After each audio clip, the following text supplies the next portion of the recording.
She was an honor student, destined for success. She had everything set out for her. He was a young man with a troubled past. He was known as the partier, the drinker. He probably seemed dangerous or mysterious to her. But their passion would trigger a deadly series of events. It was a bloodbath. It was a literal bloodbath. Something inside her just started to brew. And when a tightly wound web of secrets and lies begins to unravel, it exposes a shocking conspiracy, along with a gut-wrenching betrayal that leaves a family in ruins. She wanted them gone. She wanted them wiped off the face of the earth. This is a cold-blooded, callous murder. We can't make sense out of senseless acts. I would have never seen it coming. To her friends and classmates, 17-year-old Tia Skinner seemed to have the world at her fingertips. Tia was confident in everything she did, it seemed like. She had the energy and the charisma and everything. She was a straight-A student involved in extracurricular activities. She played in the band. She was just headed down the right path, had been accepted a full ride to Western Michigan University, which is not very easy to get into that school. Tia's accomplishments were especially noteworthy, considering how her life began. Tia, pretty much from the start, had it pretty bad. She was born to a mother that was behind bars. Ultimately, of course, she couldn't care for a child being in jail. Fortunately for her, she was taken on by an aunt and an uncle at just 3 months old. She, along with her brother, were adopted by Mara and Paul Skinner.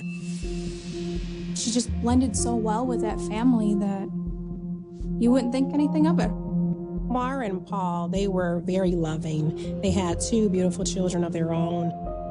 Mara was a well-loved teacher at the junior high school, very much part of the community. In their eyes, why not bring in our niece and nephew and just adopt them and bring them into this loving family?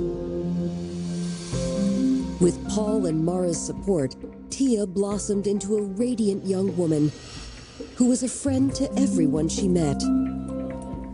Tia got along with everybody. The popular kids, the not so popular kids, she just kind of went along with everybody. She just had a personable personality. She had tons of friends, she had people she would hang out in band, track, she had choir friends, drama friends.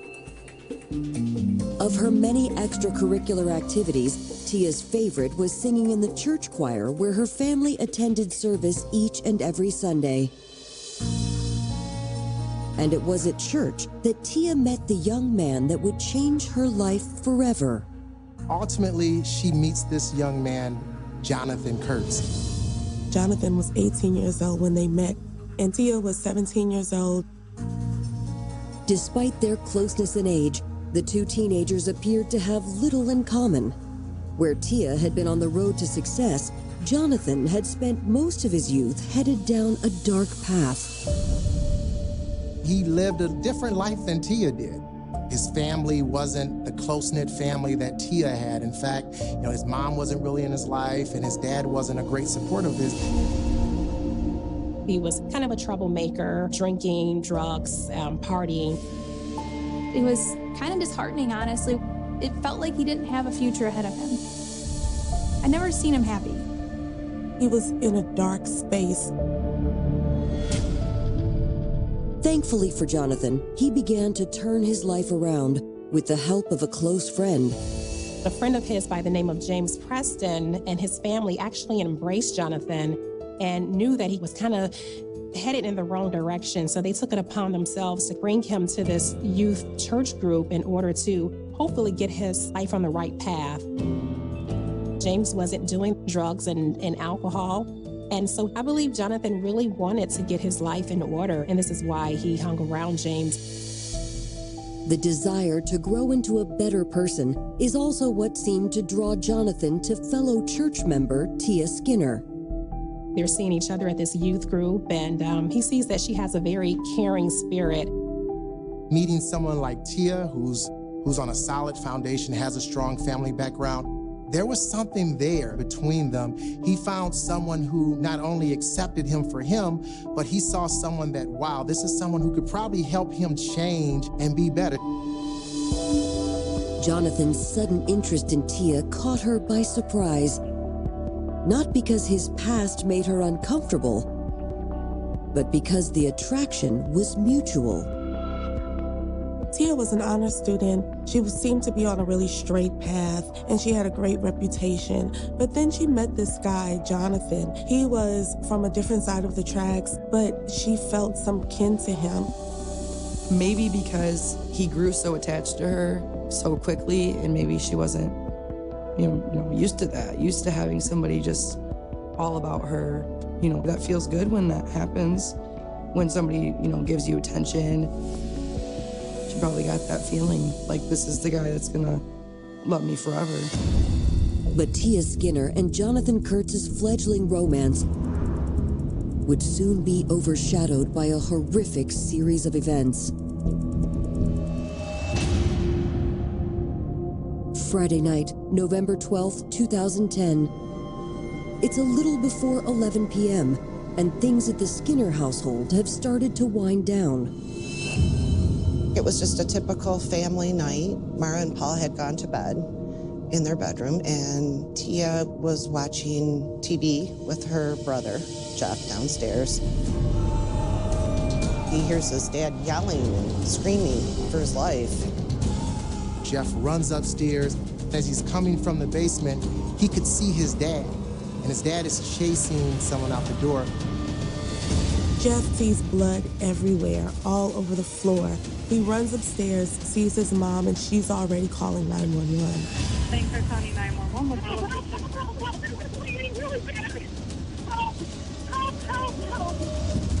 Jeff immediately grabs the phone. He talks to the 911 operator. Hello, 911, what's your name? My name's Jeff. Jeff, tell me exactly what happened. Someone came in and stabbed my mom and my dad. Do you know where the person is that attacked your parents? Oh. Do your parents know who stabbed them? No, I'm an ER nurse, but I can't man, on myself. This is someone who's trained in medicine and trained to deal with emergency situations, so he knows that he doesn't have a lot of time. I'll need an ambulance now. Coming up, as first responders fight to save Paul and Mara's lives, police try to determine who attacked this loving couple. This is just everyday, average, middle America family. How the heck does that happen here? The chances of solving the case appear to hinge on whether one of the victims survives. We were trying to get to the hospital as quick as possible to find out what exactly happened. Tell me exactly what happened. Someone came in and stabbed my mom and my dad. I'll need an ambulance now. Police and EMTs are racing to the home of Paul and Mara Skinner after their son Jeff reports that the couple had been attacked by an intruder. When first responders arrive, they immediately go to Jeff to administer aid to his dad. But he tells them, look, my mom is upstairs. Get to my mother, help her, save her. She was stabbed over 25 times. She's losing a lot of blood. Fortunately, EMTs are able to stabilize Mara, but Paul Skinner isn't so lucky. Although Paul's wounds were less in number, they were more severe. One of the stab wounds hits part of his aorta. With that injury, there was nothing that Jeff could have done to save him. Unfortunately, Paul bleeds out, and he's pronounced dead on scene. This had to be a very difficult situation for Jeff to encounter, not just the brutal attack on his mother, but for his father to pass right there in his arms. Jeff's sister Tia appears equally traumatized. The siblings comfort each other as their mother is rushed to the hospital. I was assisting EMS. I needed to ride with Mara to the hospital in case she wasn't to make it.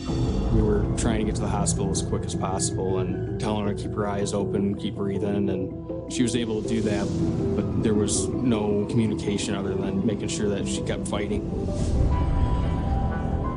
While Mara's life hangs in the balance, investigators question Jeff and Tia separately about the attack. Tia told the detectives it had been a normal evening for the family. She had gone and had dinner with her parents. They had shopped a little bit earlier. And then when they returned home, her older brother had come into town and surprised them and had planned on spending some time with them that evening. Tia and her brother go down to the basement and they're talking and they're watching TV. Then there was some noise upstairs. Jeff was not able to tell detectives much information about the attack. By the time he came upstairs, his mother had already been stabbed, his father had already been fatally injured, and the assailant had run away. He told detectives that his parents were loved, and he didn't know who could possibly want to hurt them. Tia also has little to offer when it comes to speculating on who could have attacked her parents. But as homicide detectives consider the facts, they begin to formulate a theory about the killer's motive.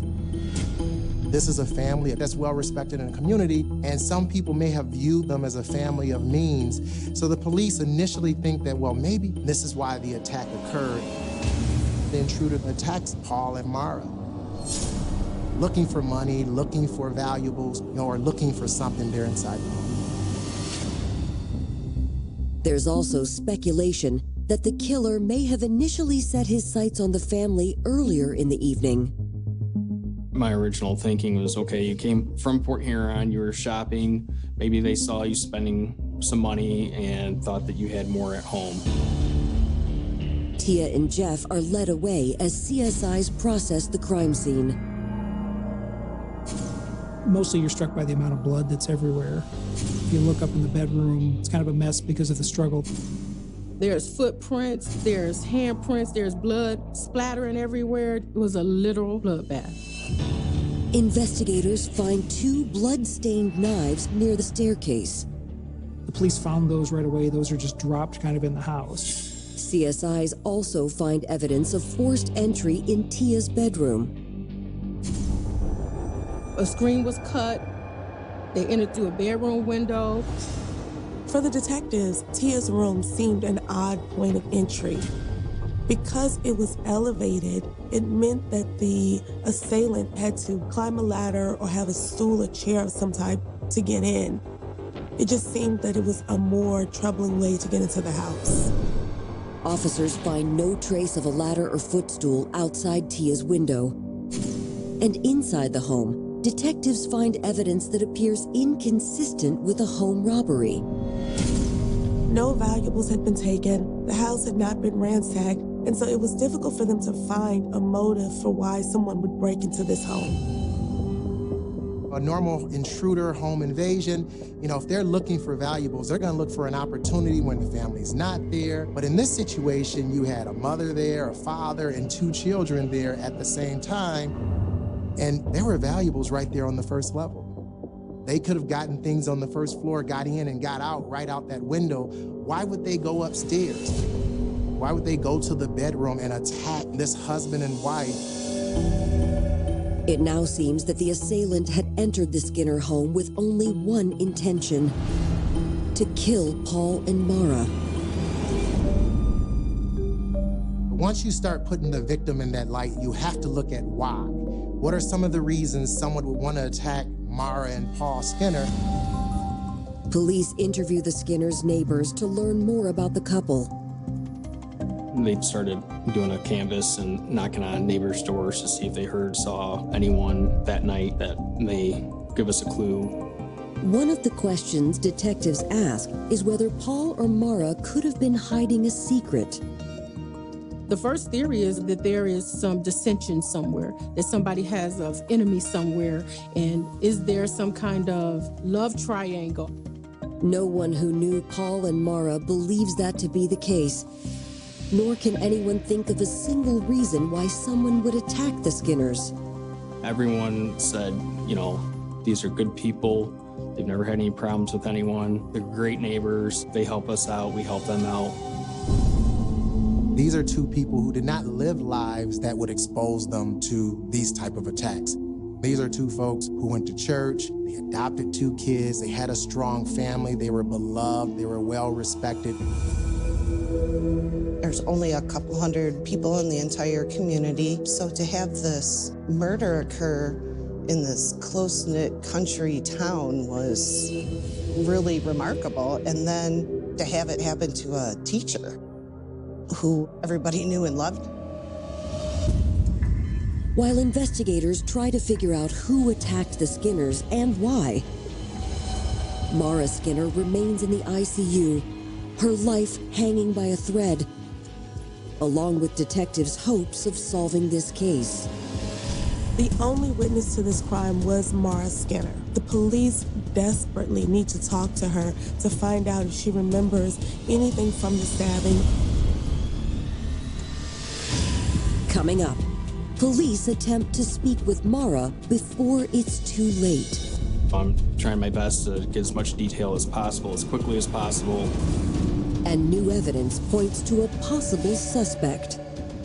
Red flags started popping off once all that information came to light. Following a horrific attack in their Yale, Michigan home, Paul Skinner is dead, while his wife, Mara Skinner, is in the hospital in critical condition. Mara is stabbed 25 times in grave condition. She's definitely injured, but fortunately she's still alive. Detectives believe their only chance to solve this crime is to speak with Mara. As soon as Officer Brace Timmons receives word that Mara's condition has stabilized, he requests to interview her. I'm trying my best to get as much detail as possible, as quickly as possible, before she's taken to surgery. At first, Mara's memory of the evening mirrors what her adopted children Jeff and Tia had both told police. She said basically she returned home, Paul and Mara went to bed. It wasn't long after she fell asleep that Mara was startled awake by a pain in her back. She just remembered waking up to being what she felt was being punched, and then it wasn't until a couple seconds later she realized that she was being stabbed. Mara can't recall any identifying features of her attacker, but she does remember one key detail about the assault. When police talked to Jeff, he told them that he only saw one person flee from the scene. And so initially police thought that it was just one person who was involved in the stabbing. Later, when they interviewed Mara, they realized that there were 2 different people who had stabbed the couple. There was 2 assailants armed with large knives. They were wearing masks that covered their face. She didn't get a real good look at them. Mara was stabbed over 20 times, and Paul was fighting them off the best he could. She could hear Paul fighting for his life and proceeded to start fighting off the intruders before running down the stairs. Detectives ask Mara if she can think of anyone who might possibly want to harm her or her husband. She said, I can't think of anyone that would want this to happen. There was no one that she had problems with. The conversation with Mara Skinner hasn't produced the case-breaking lead police were hoping for. And less than 24 hours into the investigation, it appears to have stalled out. We had an outpouring of people that were concerned that something like this, so heinous, could be taking place right next door, a couple blocks from where some of these people were living. When I found out that Mara and Paul were attacked and that Paul didn't make it, it was just heartbreaking. And I remember panicking, like, holy crap, there's like 2 guys on the run here that just killed somebody. It was like, what's really going on here, you know? It was a scare, for sure. But as Officer Timmons is leaving the hospital, he runs into Mara's oldest daughter, and she reveals some recent friction in the Skinner household that Mara hadn't mentioned. While at the hospital, I ended up speaking with Madeline, her daughter, I asked her, is there anyone that would want to hurt mom or dad? Who would do this to your family? And she's like, everyone loves my parents. And she's sitting there and thinking about things and trying to figure it out. And then she goes, well, Tia's got a boyfriend. She said Jonathan Kurtz was dating Tia, and mom and dad did not approve of that. According to Madeline, her parents initially tried to keep an open mind about Tia and Jonathan's relationship. But as Tia grew more and more attached to Jonathan, Paul and Mara began to have some serious misgivings. Isn't that the worst nightmare for a mom and a dad? When you have your 17-year-old that's completely focused, she's actually heading to college in the next following fall. The last thing you want is a distraction from a boy. And this is exactly what's been happening with her. She's being totally distracted by Jonathan. Madeline says her mom had also caught wind of some rumors that Jonathan Kurtz had backslid into some of his bad habits. Small town, everybody talks. So she knew what John was up to. He's drinking and smoking some pot. And she probably didn't want Tia to live a life of regrets, doing things that would haunt her for the rest of her life. To get involved in the wrong crowd like he was in. She wanted to make sure that Tia had a bright future. Mara and Paul are probably thinking, what if he persuades her not to want to go to school? And what if she starts partying and hanging out and drinking like he is and fall into the type of path that he seems like he's heading in? Mara, her mother, isn't quite comfortable with this relationship. So uncomfortable that Mara approaches Tia and lets her know, look, I am not comfortable with you seeing Jonathan. Red flags started popping off immediately once all that information came to light. As soon as I found out that name, I proceeded to call the chief and told them, hey, we need to be looking at this guy. Mom and dad didn't approve of him. At least we have something to start looking towards. Detectives think that one of the motives could have been because Mara was keeping him away from the love of his life, Tia. Following up on that theory, Officer Timmons pulls Jonathan's records, but it contains nothing that would indicate the 18-year-old was capable of the violence displayed in the attack on Mara and Paul Skinner. It was more just, again, personal trouble, interaction with his peers, things of that nature.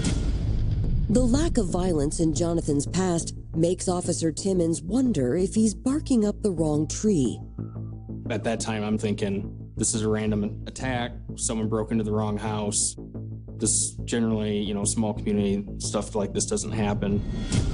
As Officer Timmons ponders his next move, he gets word that CSIs have just made an unusual discovery back at the crime scene. What was transpiring while I was at the hospital was a cursory search around the property. They're able to establish the blood trail where the perpetrators ran, and lo and behold, they find this piece of evidence. Near the edge of the yard, there was this paper that showed the house and the parents' bedroom. It was a clear map of the interior and exterior of the residence and those surrounding buildings. Someone screwed up and dropped it prior to making entry into the residence and leaving us a key clue on to who was responsible for this. But the most remarkable detail is a two-word phrase in the center of the map. On the map, it says, my house. Coming up, detectives investigate the possibility that Paul Skinner's murder was an inside job. From that map, there can only be 3 people who were implicated in this crime: Mara, Jeff, or Tia. Somebody that lives here has got to be involved in what's going on. Detectives investigating the brutal attack on Paul and Mara Skinner have just discovered an extraordinary piece of evidence. While searching the crime scene, police find a handwritten map seemingly left behind by the killers. The map is a map of the home, of the neighborhood, and at the top of the map, lo and behold, it says, my house. Who is the person that gave this information and referred to this home as my house? Detectives quickly determine that the house labeled My House on the map is the Skinner residence, which means the map was likely drawn by one of 3 people. There were only 4 people staying in the house that night: Paul, his wife Mara, Jeff, and Tia. At this point, Paul has been killed, so only 3 people could be responsible for drawing that map.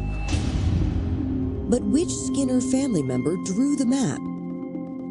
Mara seems an unlikely suspect since she was also a victim of the crime. But what about Jeff Skinner? Was it just a coincidence that he returned home the same evening his parents were attacked? Thinking back to that night, detectives now recall Jeff's demeanor in a new light. He found his father fatally stabbed, his mother severely injured. The police noted that he seemed unusually calm. He just had a blank stare on his face. Didn't know exactly what was going on, what led up to the attack. He didn't have complete control of himself. To get to the bottom of what happened, police decide to sit down with the surviving Skinner family members one by one. They start with the children. Tia is brought to the station first. Immediately, they go through an interview. At first, she says she doesn't know what's going on. Tia's not really showing too much emotion. That's when investigators show Tia the map they found in her backyard. She gazes at it for what feels like an eternity. Then, she makes a stunning confession. Tia admits to detectives that she drew the map, and she admits that she took part in planning this attack. But who were Tia's co-conspirators? Fighting back tears, Tia identifies the masked intruders.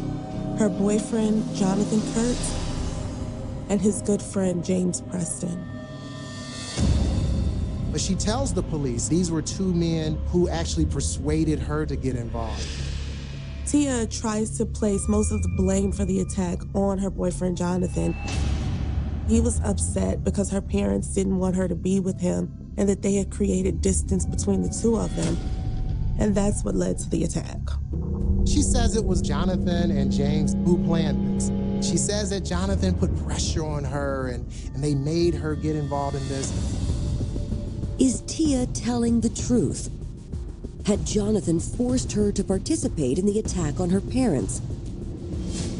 Police also want to know how a young man like James Preston, who had a sterling reputation in the community, could be involved in this deadly crime. So you have James Preston that comes from a very good upbringing, 2 loving parents in the home, a very good student, the type of person that tried to bring Jonathan into his positive circle, into his family, and into this church group and try and help him lead a better life instead of the troubled one that he was headed down. So how in the world does someone like him end up in such a heinous act? To answer that question, police attempt to track down James Preston and Jonathan Kurtz. We started doing surveillance at Preston's home. The first thing we saw was a car driving away from the residence. That vehicle was Preston's parents. So that's the first group of people I spoke to. James's parents described their son as someone who helped his friends and his neighbors. He had been an Eagle Scout. He was an athlete. So they were really shocked and surprised that he was named as a suspect in this attack. Once we get the statements from the parents, we find out that John and James is together, and so the next move is to interview those 2. With help from the Prestons, police locate James and Jonathan at a friend's house. The teenagers are brought back to the station and separated for questioning. Detectives start with James. We didn't have to peel away layers to get him to immediately start talking. We just told him, understand this is a stressful time, things happen, people get put into scenarios and situations, but we want to know what happened at the Skinner's residence. He said that he was willing to participate in the stabbing because Jonathan asked him to. James says, I'm in. Let's do it. I know it's shocking. I know it seems minimal. However, it's just that simple. I asked when the maps were given. The incident happened on Thursday night. The maps had been given to them on Tuesday at youth group. This was 3 teenagers who got together at church, drew up a map of how the house looked, and then just decided to commit this crime. I mean, it was planned. It was planned from start to finish. Preston, shockingly, thought he could just tell the story and go home. I said, I don't think you're going home. I had no concept that he had just changed his lives and the lives of others forever.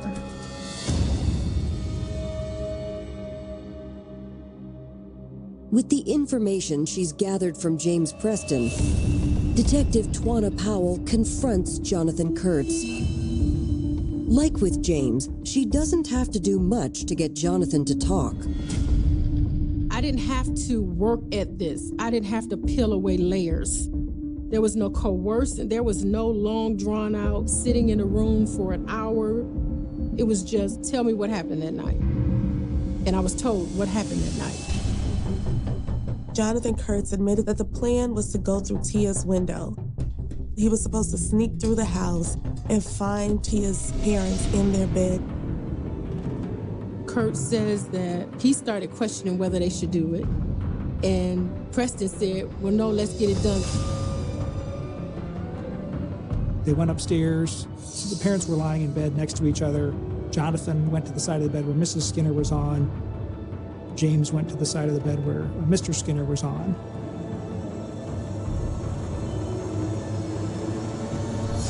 He stabbed Mara. Preston started stabbing the father. The father grabbed onto Preston, put him in a headlock. Preston kept stabbing at him. So that's what released his grip, and then Preston ran out. Kurtz says he runs out the front door, and Preston runs the other direction. They get in the car, they drive home. During the interrogation, police continued to pressure Jonathan to find out why he committed this crime. They wanted to understand his motives, what would motivate him to go into this house and attack 2 innocent people. They thought Jonathan was very angry at her parents, especially Mara, for forbidding her to see him. But Jonathan gives a totally different story. He tells them, wait a minute, I was not the mastermind of this. Coming up, the true motive behind the attack on Paul and Mara Skinner is finally revealed. They wanted them wiped off the face of the earth. You can't make sense out of senseless acts. 18-year-old Jonathan Kurtz has just confessed to his role in the attack on the parents of his girlfriend, Tia Skinner, but he denies that the brutal stabbing was his idea. He tells them, wait a minute, I was not the mastermind of this. It was Tia. According to Jonathan, Tia had concocted the plan as a means of revenge after her parents had tried to keep her from seeing her boyfriend. Mara and Paul did not want Tia dating Jonathan, but the 2 teenagers could not stay away from each other. Even though Tia told her mom, Mara, that she had cut off communication from Jonathan, she actually had not. You know, teenage girls, they lie, especially when it comes to boys. She kept that communication going. Mara found out. She checked and saw that she was still texting him. She was sneaking around and defying her mom. And Mara said, you know what? You didn't listen to me, so I'm gonna put my foot down and I'm gonna take your phone away. Well, this infuriated Tia. For a 17-year-old, that phone is a lifeline. This is the way they communicate with the world. And for her mom to take that away, it just, something inside Tia just started to brew. With her phone confiscated, church youth group became the only place where Tia could still see and talk to Jonathan. Youth group is somewhere her mom still allowed her to go. Youth group seemed to be the central location where she could verbalize the things that she needs to verbalize. She's mentioning these things that, hey, I'm upset with my parents, I want to do something to them. Jonathan thinks it's a joke. Obviously, the next few days becomes much more clear that that's what she really intends on doing. She made the statement that her parents, she wished her mom was dead. That statement, that comment, kind of started the ball to rolling because she made the off-the-cuff statement that, I wish my parents were dead, and he said, I'll kill her. It's just incredibly ironic that the whole plot begins in a church meeting. But was Tia really the mastermind? Or is Jonathan making up a story to minimize his own culpability? Police believe they find the answer when they pull both Tia and Jonathan's cell phone communications from the night of the murder. I find out why she was really concerned about that phone that night, because she had gotten a hold to it, and that's when she texted out, it has to happen tonight. Don't text back. I snatched the phone from my parents. It has to happen tonight, 11 o'clock. This was something that Tia asked Jonathan to do, and Jonathan agreed to kill her parents. He thought if I do something, this girl's really going to love me. I'm going to show her I'll do anything in my power just to please her, and maybe she'll accept me, and that maybe she'll love me because I'm just willing to do anything for her. Somewhere along the line, the conversation of murder overtook the conversation of passion, lust, love. It just unfolded. In an effort to lure Jonathan's friend James Preston into the plot, Tia offered up a cash incentive. She offered James and she offered Jonathan $1,000 to split amongst the two of them. With James Preston on board, Tia set her plan in motion. Tia drew a map of the neighborhood and said, here's where you should park. There's an abandoned house. You should hide behind that.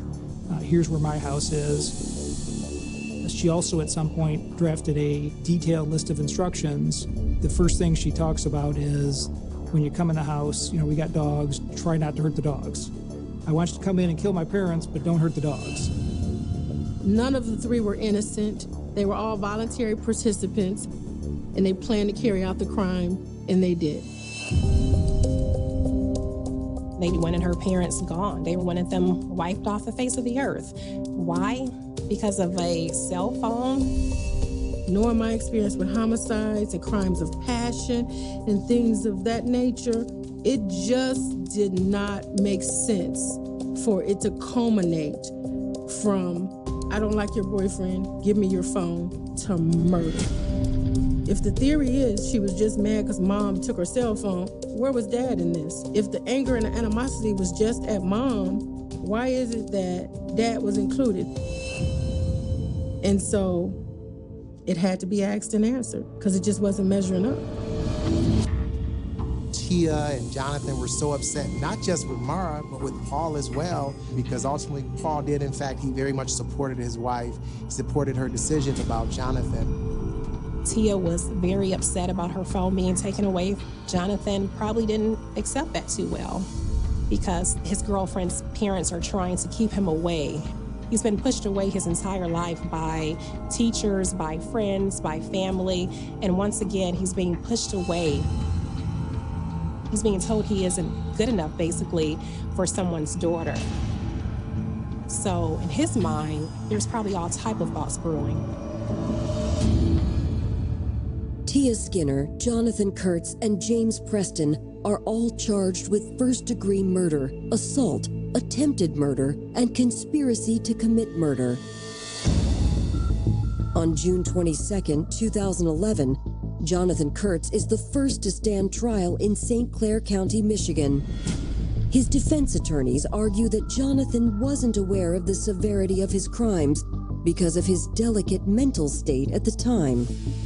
The lawyers indicated that he had been struggling with a little bit of depression. He was on medication, and they felt that he was particularly vulnerable to being manipulated by someone else. Whatever somebody asked John to do, he did. Good, bad, or indifferent. You asked John to do it, it was done. But the court is not persuaded. Jonathan Kurtz is found guilty and sentenced to life without the possibility of parole. Next up on trial is James Preston. James went to court in July of 2011. He was found guilty of the same charges as Jonathan. He was sentenced to life in prison, no possibility of parole. Tia Skinner faces the same charges at her trial in August 2011.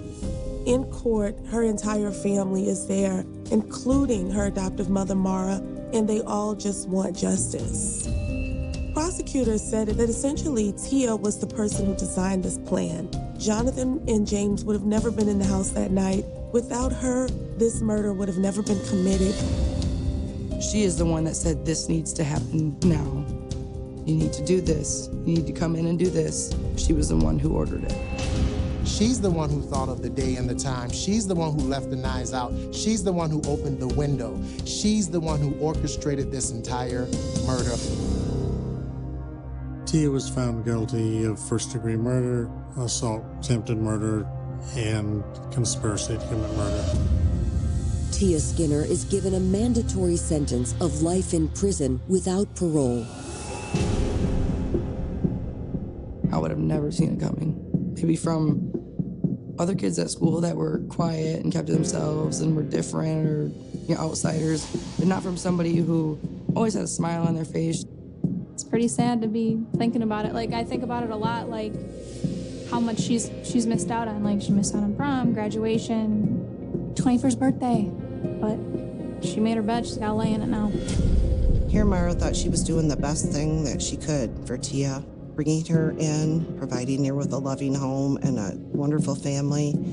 And yet she was the one that suffered in the end. And Paul was the ultimate victim. How do you get to pure, calculated, cold-blooded murder? To this day, I don't know what that buildup was. It was dark. Jonathan and Tia were kind of a match set. She's kind of got maybe these anger, emotional issues. He's got the exact same thing, and unfortunately, those two people find each other, and it explodes once they do.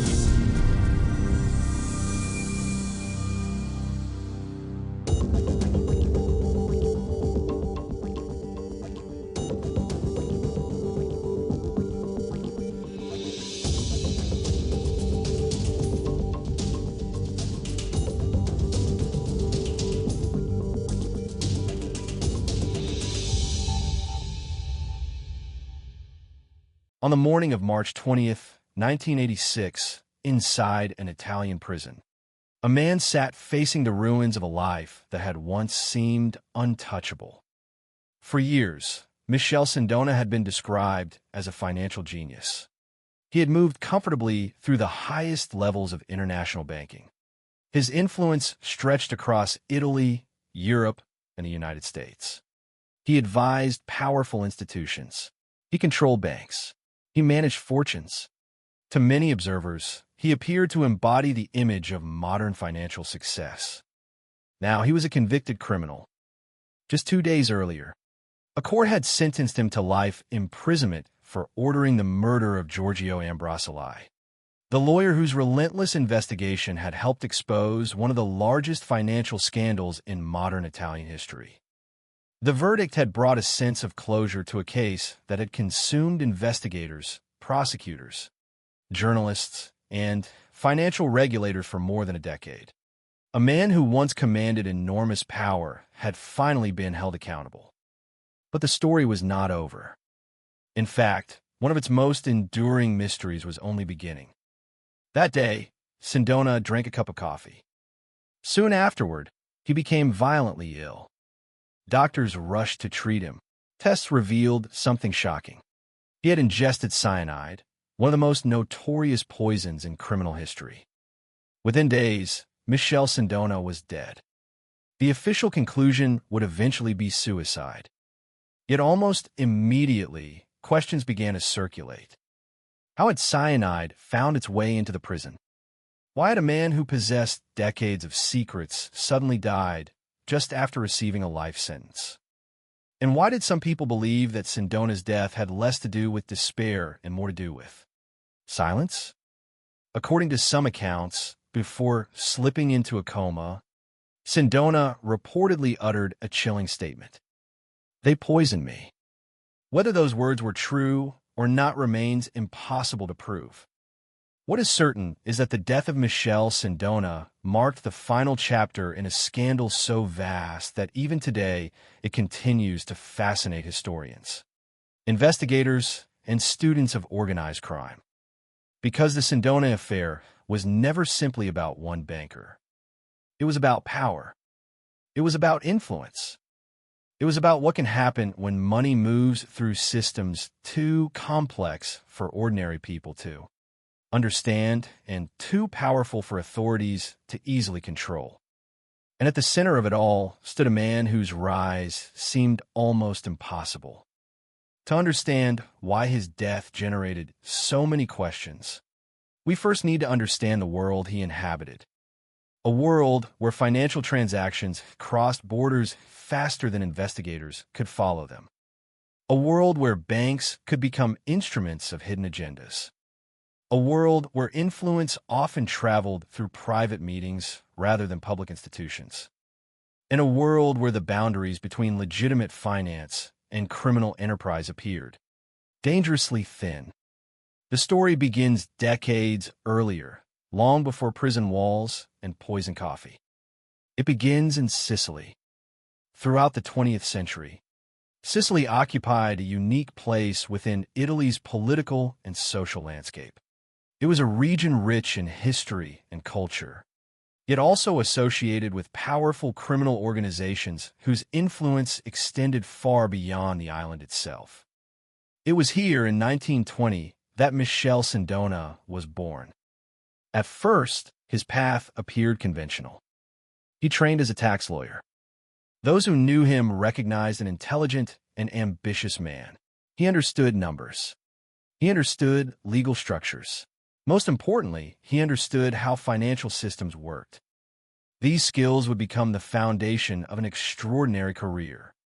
Over time, Sindona moved beyond law and into banking and finance.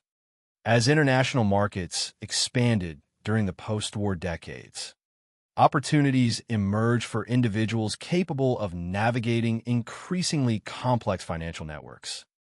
Sindona seized those opportunities. What followed was a rise that astonished many observers. By the 1960s and early 1970s, he had assembled an extensive network of companies and banks spanning multiple countries. His influence reached across Europe and into the United States. Through a web of corporate structures and offshore entities, he accumulated remarkable power. To supporters, he appeared visionary. To critics, he appeared opaque. To regulators, he would eventually become a nightmare. But during the height of his success, few could have predicted the scale of the disaster that was quietly taking shape beneath the surface.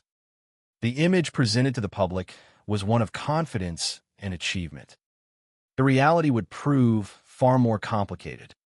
Years later, investigations would reveal allegations and connections that transformed perceptions of Sindona entirely.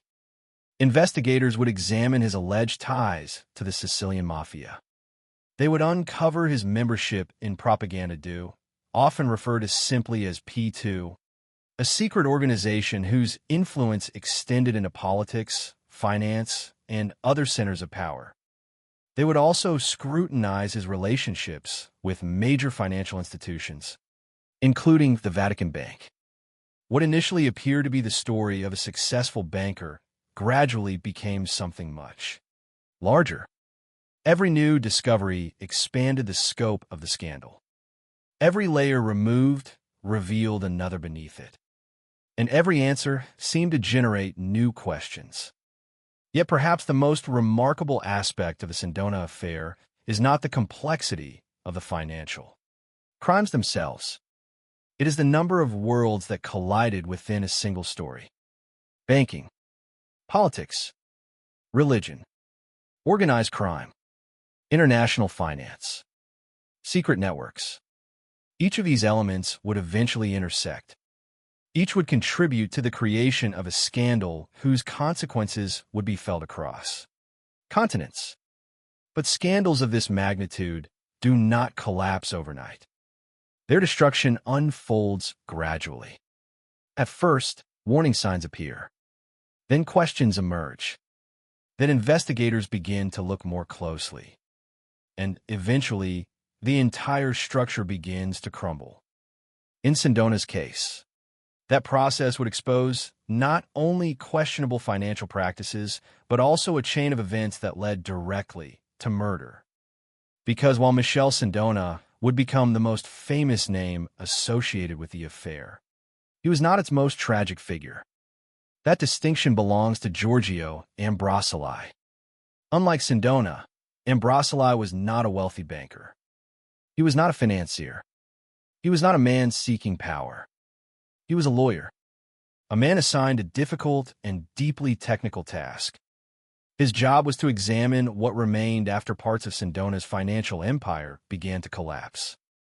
At first glance, it may have seemed like an accounting exercise, a review of documents, a reconstruction of transactions, an effort to determine where money had gone. But as Ambrosoli worked through records and evidence, he began uncovering something much larger. Piece by piece, he revealed the architecture of a system that had operated largely beyond public view. He identified shell companies. He traced financial movements. He documented relationships and transactions that investigators would later use in court. His findings became foundational. Without his work, much of what is known today about the Sindona affair might never have emerged. Yet the closer he came to the truth, the greater the danger became. Financial crimes are often imagined as bloodless offenses. Numbers on balance sheets, losses on paper, accounting irregularities hidden within corporate records. But behind every major financial fraud are real people.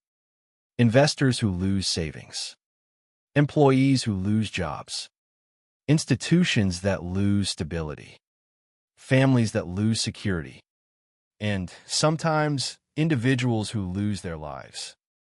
The Sindona affair would ultimately demonstrate this reality in the most devastating way possible. Because as investigations intensified and legal pressure mounted, the stakes continued to rise. What began as questions about banks and money evolved into questions about power and survival. The consequences became personal and eventually deadly. Years later, when historians examine the affair, they often focus on its astonishing scale. The collapse of major banking institutions, the international investigations, the criminal convictions, the Vatican connections, the allegations involving organized crime, the mysterious death of the central figure. All of these elements are important, but they are only pieces of a larger puzzle. At its core, the Sindona affair is a story about accountability. It is the story of what happens when one man's pursuit of influence collides with the determination of those seeking the truth. It is the story of institutions struggling to understand a financial empire built across borders. It is the story of investigators following trails deliberately designed to disappear. And it is the story of a lawyer who refused to look away, even when doing so may have been safer. As we begin this journey, remember the image with which we started. A prison cell, a cup of coffee, a convicted banker facing the rest of his life behind bars. The official record says Michelle Sindona died after ingesting cyanide. The questions surrounding that death remain unresolved. But the mystery of how he died is only the final chapter. To understand why his death became the subject of such speculation, we must first understand how he lived. We must follow the rise of a man who built a financial empire spanning continents. We must examine the institutions that trusted him. We must explore the allegations that eventually surrounded him. And we must meet the individuals whose lives became intertwined with his. Only then can we understand how one of Europe's largest post-war financial scandals unfolded and why. Decades later, the name Michelle Sindona still evokes a story of ambition, deception, power, and loss. To understand the Sindona affair, it is necessary to move backward in time, long before courtrooms, criminal convictions, and prison cells, long before investigators began untangling complicated financial records, long before a lawyer was murdered outside his home in Milan, long before a poisoned cup of coffee became the final image associated with one of Europe's most notorious banking scandals. Every major scandal has a beginning, and in this case, that beginning was the extraordinary rise of Michele Sindona. The story starts in Sicily. Born in 1920, Michele Sindona entered adulthood in a country that would eventually undergo dramatic economic transformation. At the start of his career, there is little indication that he would become one of the most influential and controversial financial figures in modern Italian history.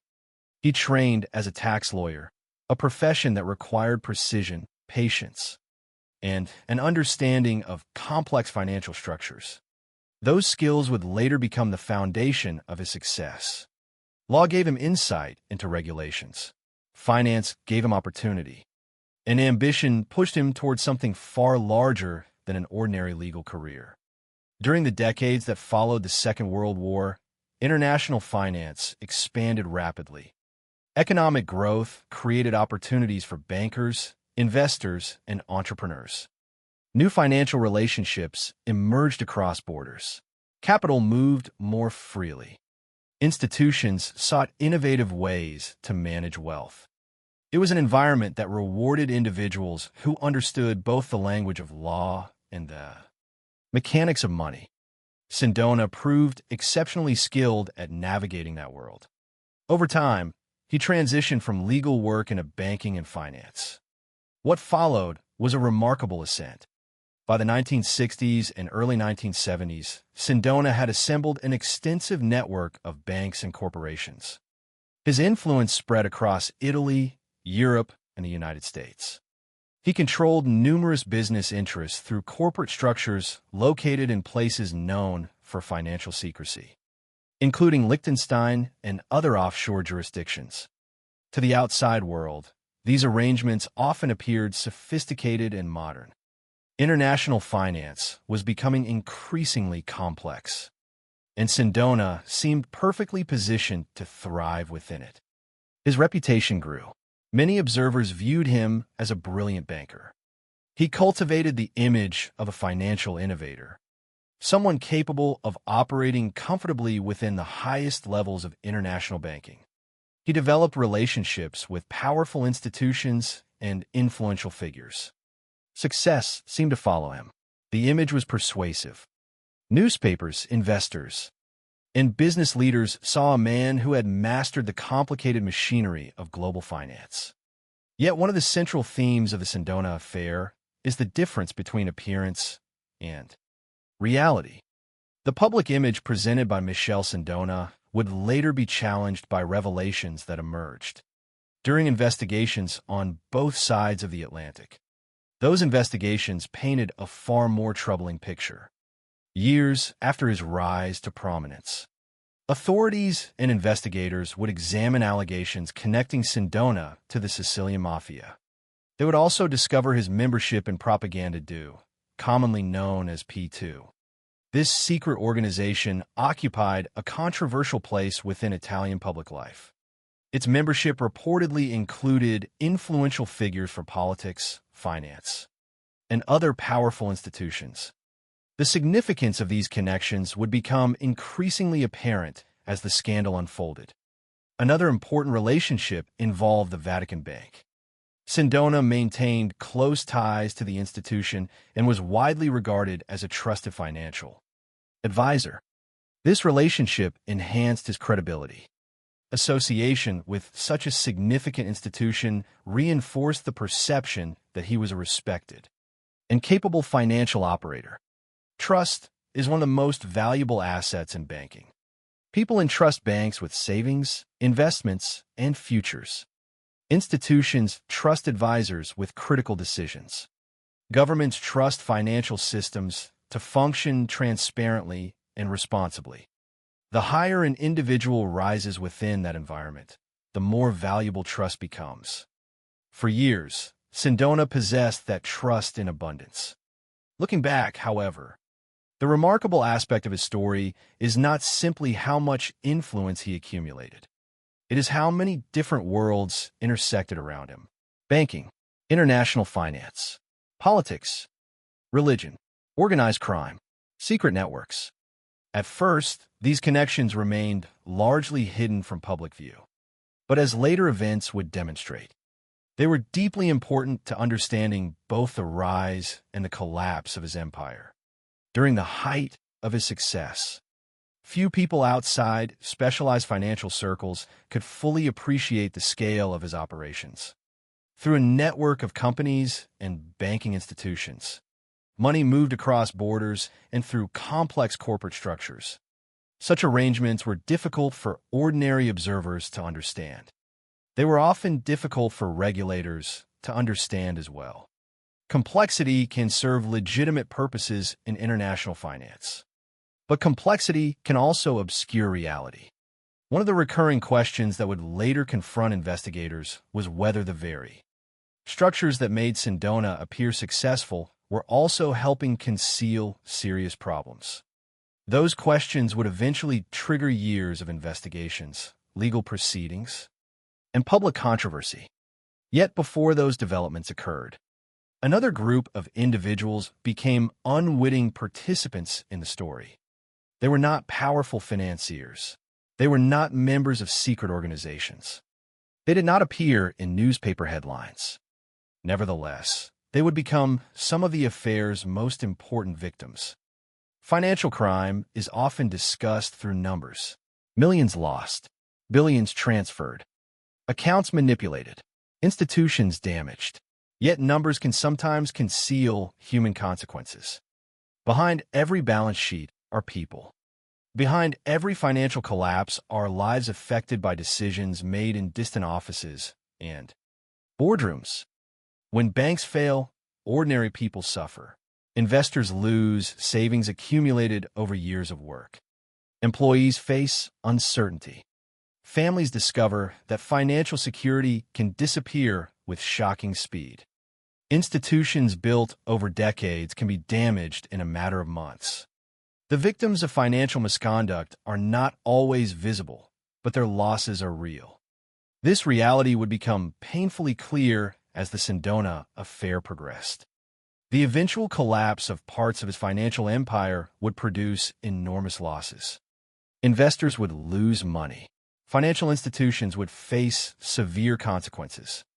The Vatican itself would sustain significant losses through investments connected to Sindona. These consequences did not emerge overnight.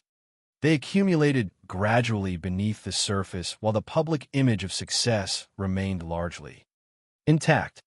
That contrast is one of the most striking aspects of the affair. On one side stood the celebrated banker, praised for his financial expertise and international influence. On the other stood a growing collection of hidden problems that would eventually threaten everything he had built. As the years passed, the gap between those two realities became increasingly difficult to maintain, and eventually the truth began to emerge. But the process of uncovering that truth required someone willing to examine the evidence in extraordinary detail. That person was Giorgio Ambrosoli. Unlike Michelle Sindona, Ambrosoli was not famous. He did not command a financial empire. He did not possess international influence. He was a lawyer. Yet his role in this story would prove more important than almost anyone could have anticipated. In 1974, the Italian government appointed Ambrosoli as liquidator of Sindona's failed banking institutions. On paper, the assignment sounded technical. A legal and financial task involving records, transactions, and administrative procedures. Such work rarely attracts public attention. Yet what Ambrosoli encountered was anything but routine. His responsibility was to examine what remained after serious problems had emerged within Sindona's banking network. To do that, he needed to understand the structure of the empire itself. He began reviewing documents. He examined records. He followed financial trails. And gradually, a clearer picture began to emerge. One of the reasons Ambrosoli occupies such an important place in the history of the Sindona affair is that he approached his work with persistence and discipline. He was not searching for headlines. He was searching for facts. Financial investigations often require patience. Unlike violent crimes, there may be no obvious crime scene, no fingerprints, no eyewitnesses describing dramatic events. Instead, investigators must reconstruct events through paperwork, transactions, and relationships. Every document becomes a potential clue. Every transfer becomes a question. Every inconsistency demands explanation. Ambrosoli embraced that challenge. As he continued his work, he uncovered evidence that pointed toward a much larger scheme. He identified shell companies. He discovered cross-border financial movements. He documented patterns that investigators would later interpret as evidence of fraud. He also uncovered alleged links involving organized crime. The deeper he looked, the more extensive the picture became. What initially appeared to be a banking investigation evolved into something far more significant. Years of effort culminated in an extraordinary achievement. Ambrosoli produced a report exceeding 2,000 pages. The sheer size of the document reflected the complexity of the financial structures he had examined. More importantly, the report provided investigators and prosecutors with a detailed roadmap of the empire they were attempting to understand. Its significance cannot be overstated. Much of what authorities later pursued in court rested upon the foundations established by Ambrosoli's work. Every page represented hours of examination. Every conclusion reflected careful analysis.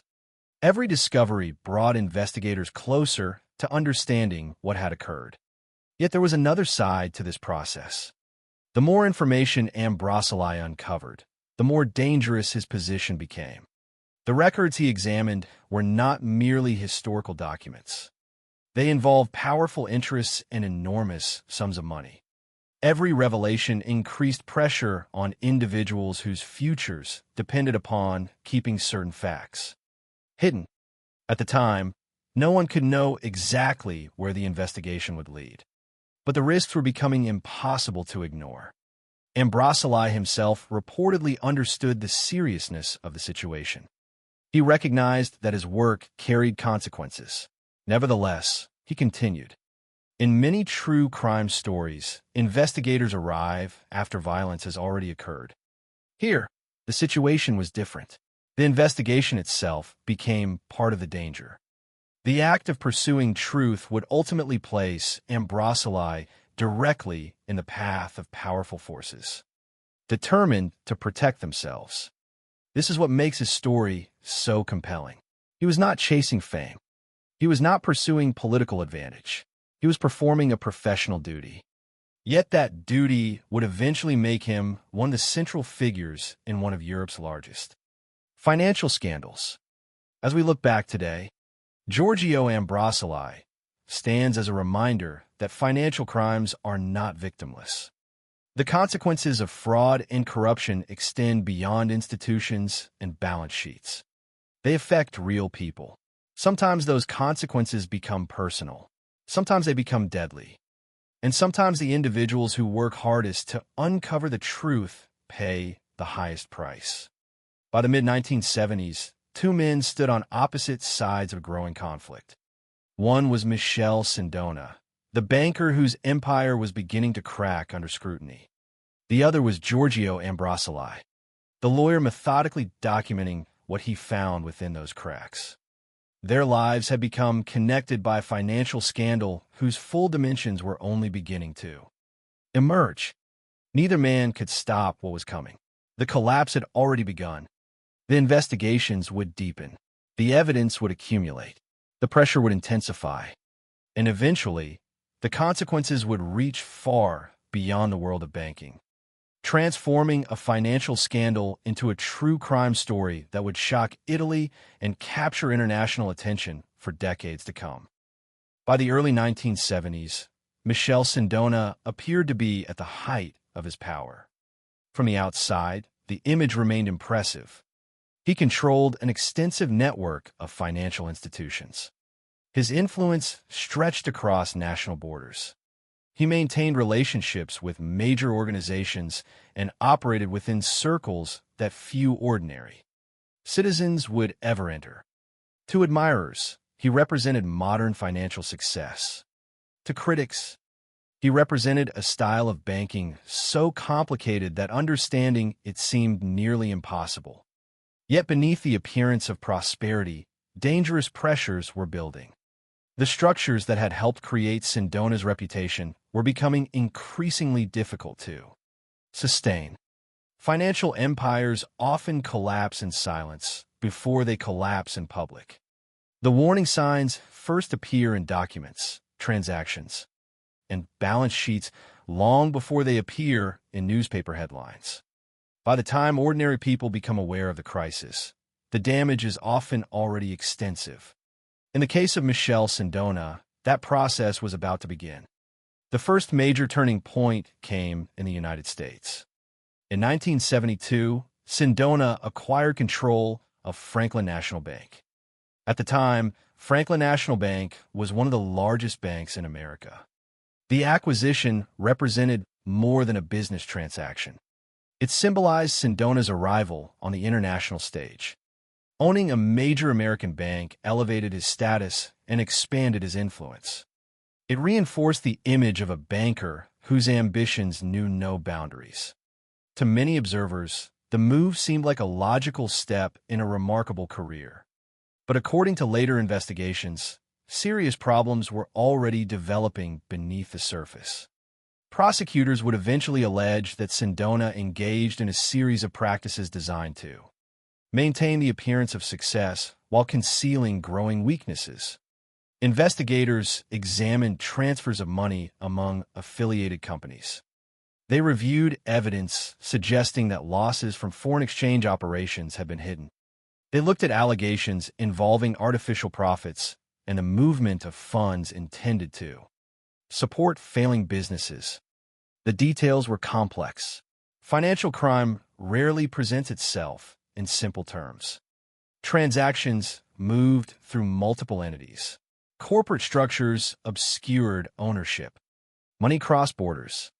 Understanding what had happened required investigators to reconstruct years of activity. Yet despite the complexity, a central theme emerged. According to prosecutors, the image of financial strength presented to the public did not accurately reflect reality. Problems were being concealed rather than solved. Losses were being hidden rather than acknowledged. The longer this process continued, the more fragile the system became. Eventually, the pressure became impossible to contain. In 1974, Franklin National Bank collapsed. The failure shocked financial circles on both sides of the Atlantic. At the time, it represented the largest bank failure in American history. For regulators and investigators, the collapse raised urgent questions. How could such a large institution fail so dramatically?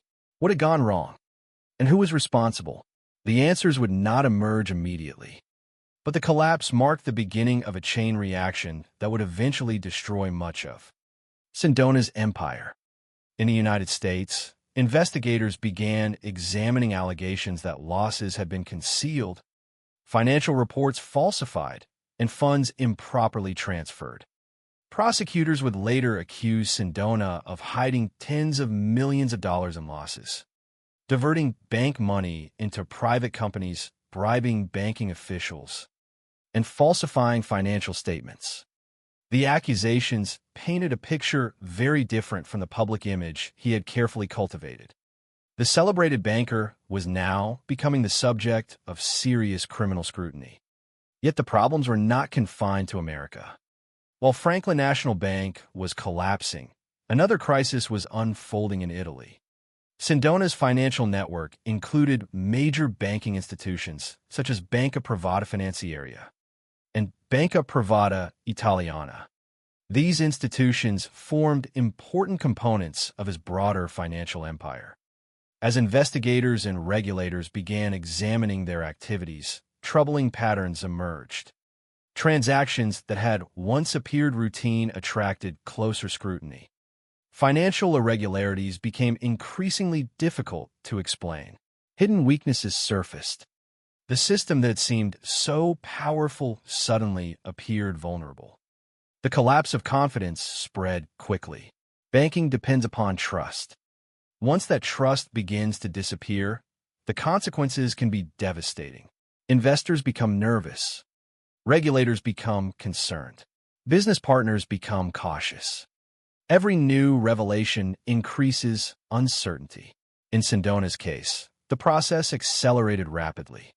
As evidence of fraud emerged, confidence in the institutions under his control deteriorated. Financial losses mounted. Investors suffered substantial damage. Billions of lire disappeared. Individuals who had trusted the system found themselves facing uncertainty and loss. The impact extended beyond private investors. The Vatican itself suffered significant financial losses through investments connected to Sindona. Institutions that had once viewed him as a trusted advisor were now confronting the consequences of their association with him. For many observers, the collapse was astonishing. Only a short time earlier, Sindona had seemed untouchable. Now his empire was unraveling before the public's eyes. Yet while journalists reported on failing banks and financial losses, another story was quietly developing behind the scenes. It involved a lawyer named Giorgio Ambrosoli.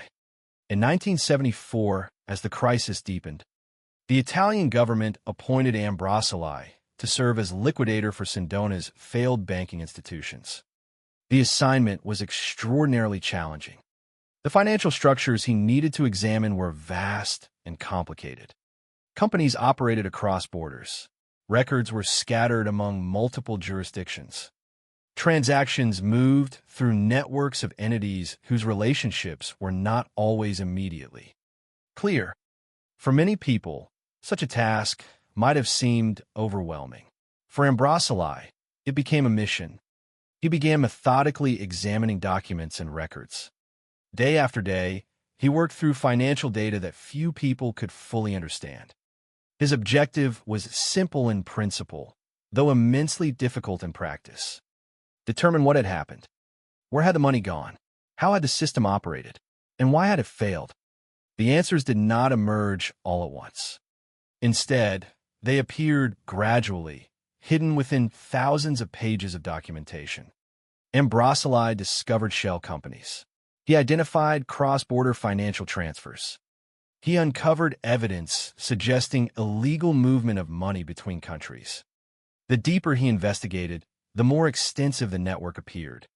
Every new discovery revealed additional layers of complexity. Financial scandals often resemble puzzles. One piece leads to another. One transaction leads to another account. One company leads to another jurisdiction. Ambrosoli followed these trails with remarkable persistence.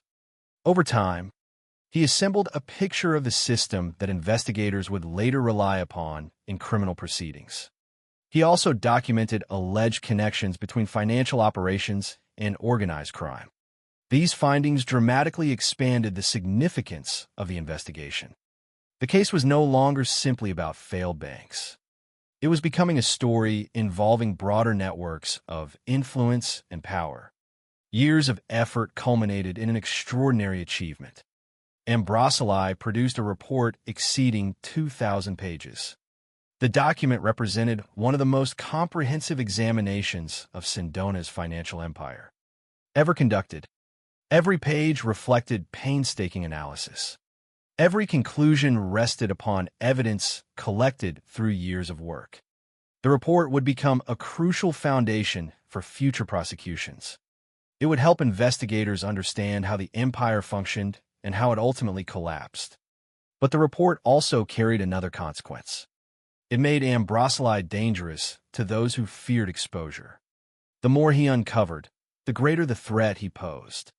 By documenting evidence of fraud and financial misconduct, he was helping authorities build cases that could lead to criminal convictions. For individuals whose futures depended upon preventing such outcomes, Ambrosoli's work represented a serious problem. The tension continued to grow throughout the late 1970s. Investigations expanded. Evidence accumulated. Legal pressure intensified. The possibility that Sindona might face severe consequences became increasingly real. It was within this atmosphere that the most tragic event of the entire affair occurred. On the night of July 11, 1979, Giorgio Ambrosoli returned home in Milan. Like countless evenings before it, the night likely appeared ordinary at first. There was no public spectacle, no warning visible to neighbors, no indication that history was about to take a violent turn. Then, outside his home, Ambrosoli was shot and killed. The murder sent shockwaves throughout Italy. Financial scandals are often associated with documents, court proceedings, and economic losses. Murder changes the narrative completely. Suddenly, the case was no longer only about money. It was about violence. It was about intimidation. It was about the lengths to which some individuals might go to protect themselves. Investigators immediately began searching for answers. Who had killed Ambrosoli, and why? The motive soon appeared connected to his work. For years, he had been investigating the financial empire of Michele Sindona. For years, he had been uncovering evidence that threatened powerful interests. The possibility that his murder was linked to those investigations became impossible to ignore. As authorities pursued the case, evidence eventually pointed toward a shocking conclusion. Investigators determined that William Arrico, an American with mafia connections, had carried out the killing. Further investigation led prosecutors to allege that the murder had been arranged by Michele Sindona himself.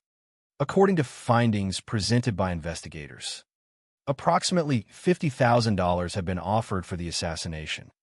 The alleged motive was straightforward and chilling.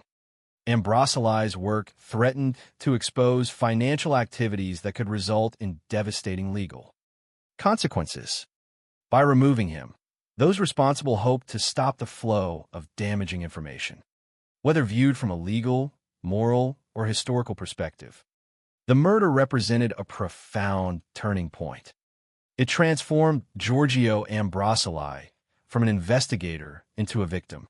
It transformed a financial scandal into a homicide case. And it transformed public understanding of the stakes involved.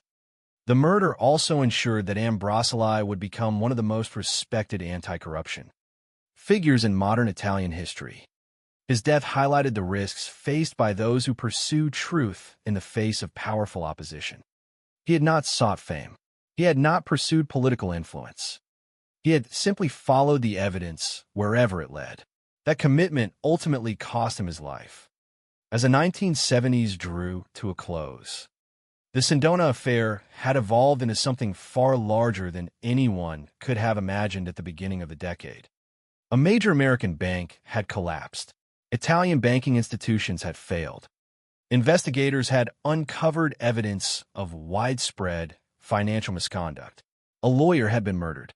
And prosecutors on both sides of the Atlantic were preparing cases that would determine Michele Sindona's future. The empire was gone. The illusion of invincibility had shattered. What remained was a growing mountain of evidence and a series of investigations that would soon lead to courtrooms in both the United States and Italy. Yet, even then, some of the most astonishing revelations were still ahead. The financial trail uncovered by Ambrosoli and other investigators would continue expanding outward, revealing connections that stretched into organized crime, secret organizations, and some of the most powerful institutions in Europe. The collapse was no longer merely a banking failure. It had become one of the defining scandals of the 20th century. and the search for accountability was only beginning. The murder of Giorgio Ambrosoli changed everything. Before July 11th, 1979, the Sindona affair had already been one of the largest financial scandals in post-war Italy. Investigators were examining failed banks. Prosecutors were studying allegations of fraud. Financial regulators were attempting to understand how institutions that once appeared stable had collapsed so dramatically. After Ambrosoli's death, however, the stakes became unmistakably clear. A man had been killed. Not a banker. Not a politician. Not a criminal. A lawyer. A professional appointed by the government to determine what had happened inside a network of failing financial institutions. His murder forced authorities to confront a troubling possibility. If someone was willing to eliminate a lawyer conducting a financial investigation, then the scandal might be even more significant than previously believed. In many criminal cases, investigators begin with a crime scene and then search for a motive. In the Sindona affair, the process unfolded differently. The motive was hidden inside years of financial activity. To understand why Giorgio Ambrosoli had become a target, investigators needed to continue doing exactly what he had been doing before his death. They needed to follow the money. The challenge was enormous. Unlike conventional crimes, financial scandals often leave behind no obvious physical evidence. There are no fingerprints on a weapon, no eyewitnesses who could describe every step of the offense. Instead, investigators face mountains of paperwork, corporate records, banking documents, and transaction histories. The evidence exists, but it is buried. Every account statement becomes a clue. Every transfer becomes a lead. Every company becomes a question. For investigators examining the Sindona network, the task resembled assembling a puzzle containing thousands of pieces spread across multiple countries. At the center of the investigation stood the financial empire Michel Sindona had spent years constructing. Authorities already knew that he had built a network of banks and corporations extending across Europe and the United States. What they needed to understand was how that network functioned. How did money move through the system? Why had so many institutions failed? And most importantly, were those failures the result of ordinary business mistakes or deliberate misconduct? The answers could not be found in a single document. They had to be reconstructed piece by piece. This was where Giorgio Ambrosoli's work became indispensable. For years before his death, Ambrosoli had immersed himself in the records of Sindona's financial empire. He had reviewed transactions. He had examined corporate structures. He had traced relationships between entities operating in different jurisdictions. What emerged from that effort was one of the most comprehensive examinations of the scandal ever conducted. His report exceeded 2,000 pages. The sheer size of the document reflected the complexity of the system he had been investigating. Yet the report's significance was not measured in pages. It was measured in what those pages revealed. Ambrosoli had identified a network of shell companies. He had documented cross-border financial movements. He had uncovered evidence of money flowing through structures that obscured ownership and responsibility. Most importantly, he had created a roadmap. After his death, investigators could continue where he had left off. His work became a foundation upon which prosecutors and regulators would build their cases. In a sense, Ambrosoli continued participating in the investigation even after he was gone. Every discovery he documented remained available. Every trail he followed remained visible. Every question he raised demanded an answer. As authorities expanded their inquiries, they encountered a recurring problem. Nothing in the Sindona affair existed in isolation. Every institution appeared connected to another institution. Every transaction led to another transaction. Every discovery revealed another layer beneath it.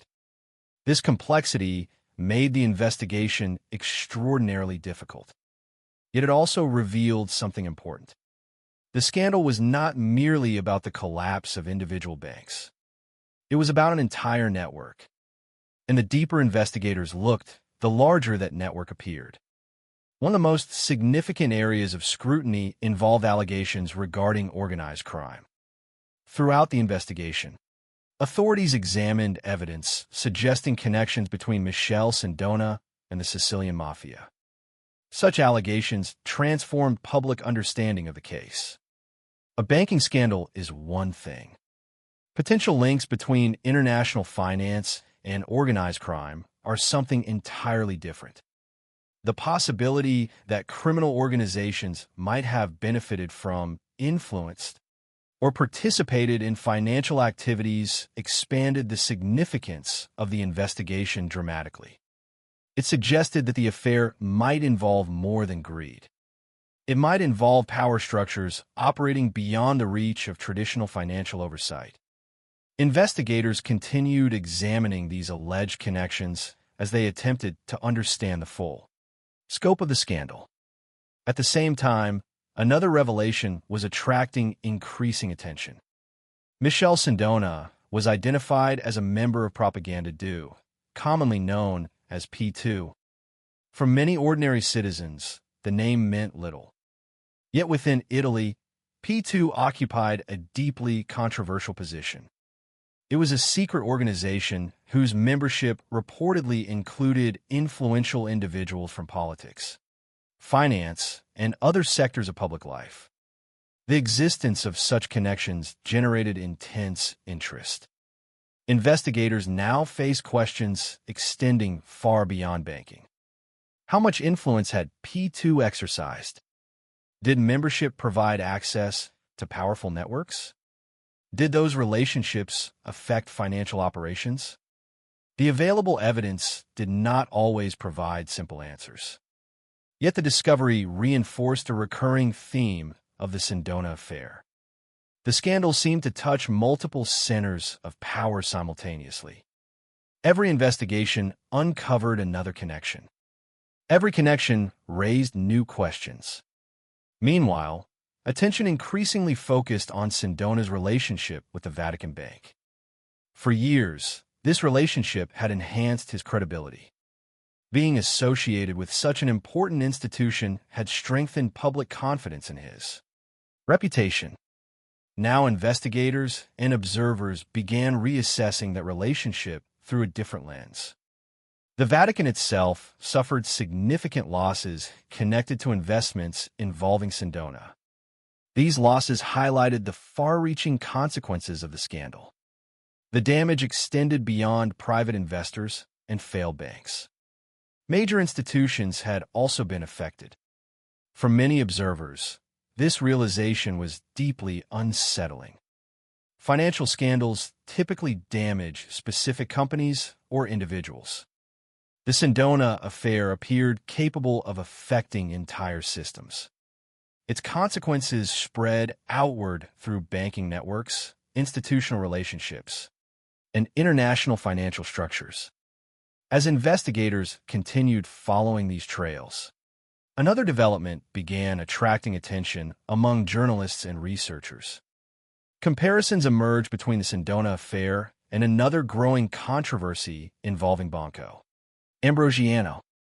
At first glance, the two cases appear distinct. Yet observers began noticing similarities. Both involve relationships connected to the Vatican Bank. Both involve links to P2. Both generated allegations regarding mafia involvement.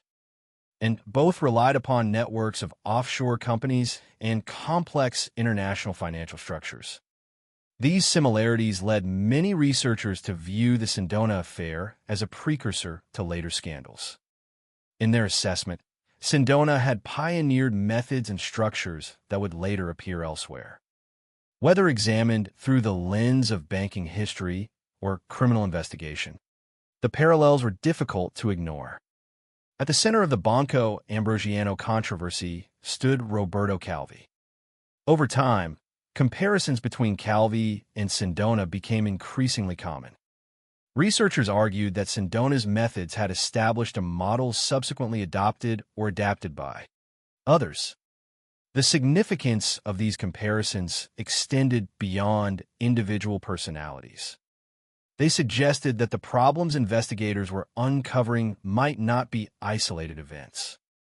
Instead, they could represent broader vulnerabilities within international financial systems. The implications were profound. If true, then the Sindona affair was not merely the story of one dishonest banker. It was a warning about what could happen when financial structures became too opaque. A warning about what could happen when oversight failed to keep pace with complexity. And a warning about the dangers created when money, influence, and secrecy converged. Throughout this period, prosecutors in both Italy and the United States continued building cases against Michelle Sindona. The process required extraordinary patience. Financial investigations rarely produce dramatic breakthroughs overnight. Instead, progress occurs incrementally. One document confirms another. One witness supports another. One transaction explains another. Over time, a coherent picture begins to emerge. That picture was becoming increasingly damaging for Sindona. Evidence accumulated. Allegations strengthened. Legal pressure intensified. The image of the celebrated banker was steadily giving way to a different reality. Public perception changed as well. Years earlier, Sindona had been viewed as a symbol of financial success. Now he was increasingly associated with scandal. The transformation was remarkable. His rise had been international. His fall would be equally so. Yet despite the growing evidence, one mystery continued to dominate public attention. Why had Giorgio Ambrosoli been killed? Investigators believed they knew the answer. His work threatened powerful interests. His findings endangered individuals facing severe legal consequences. By documenting evidence and exposing hidden relationships, he had become a threat. The murder, therefore, served as a grim illustration of how high the stakes had become. For many Italians, Ambrosoli's death transformed the affair from a technical financial scandal into a moral issue. It highlighted the courage required to pursue truth when powerful interests prefer silence. It also revealed the human cost of corruption. The scandal was no longer measured solely in money lost or institutions damaged. It was measured in a life taken. As years passed, Giorgio Ambrosoli's reputation continued to grow. His investigation became recognized as one of the most important contributions to understanding the scandal.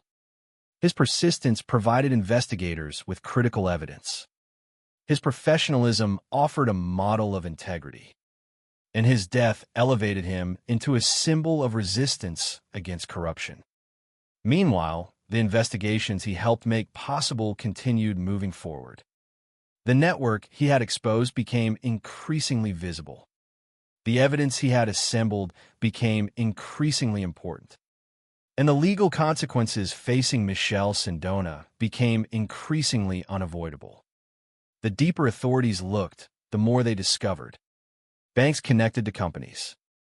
Companies connected to transactions. Transactions connected to individuals. Individuals connected to institutions. The web stretched across countries and organizations, creating one of the most complicated investigations of its era. Yet despite its complexity, the case ultimately revolved around a straightforward principle: accountability. Investigators were attempting to determine who had done what, when, and why. Prosecutors were attempting to prove those conclusions in court. And judges would eventually decide whether the evidence justified conviction. The years of investigation had produced an enormous amount of information. Now that information would be tested within the legal system. For Michelle Sindona, the consequences would be severe. For Giorgio Ambrosoli, justice would arrive too late. And for the public, The trials that followed would provide the clearest picture yet of how one of Europe's most significant financial scandals had unfolded. The investigation was nearing its final stage. The evidence had been gathered. The connections had been mapped. The hidden structures had been exposed. What remained was judgment. And in courtrooms on both sides of the Atlantic, that judgment was finally approaching. By the beginning of the 1980s, the world that Michelle Sindona had spent decades building no longer existed. The image of the brilliant international banker had been shattered by failed institutions, mounting investigations, and the murder of Giorgio Ambrosoli. The vast network that once projected strength now appeared instead as a source of evidence. Transactions that had once demonstrated influence were being examined by prosecutors. Corporate structures that had once concealed relationships were being dissected in courtrooms. Every layer of the empire was now subject to scrutiny. For years, investigators had followed paper trails across countries and institutions. Regulators had examined banking records. Prosecutors had assembled evidence. Witnesses had been interviewed. Financial experts had spent countless hours attempting to explain extraordinarily complicated transactions. The long process of investigation was finally entering its most important phase.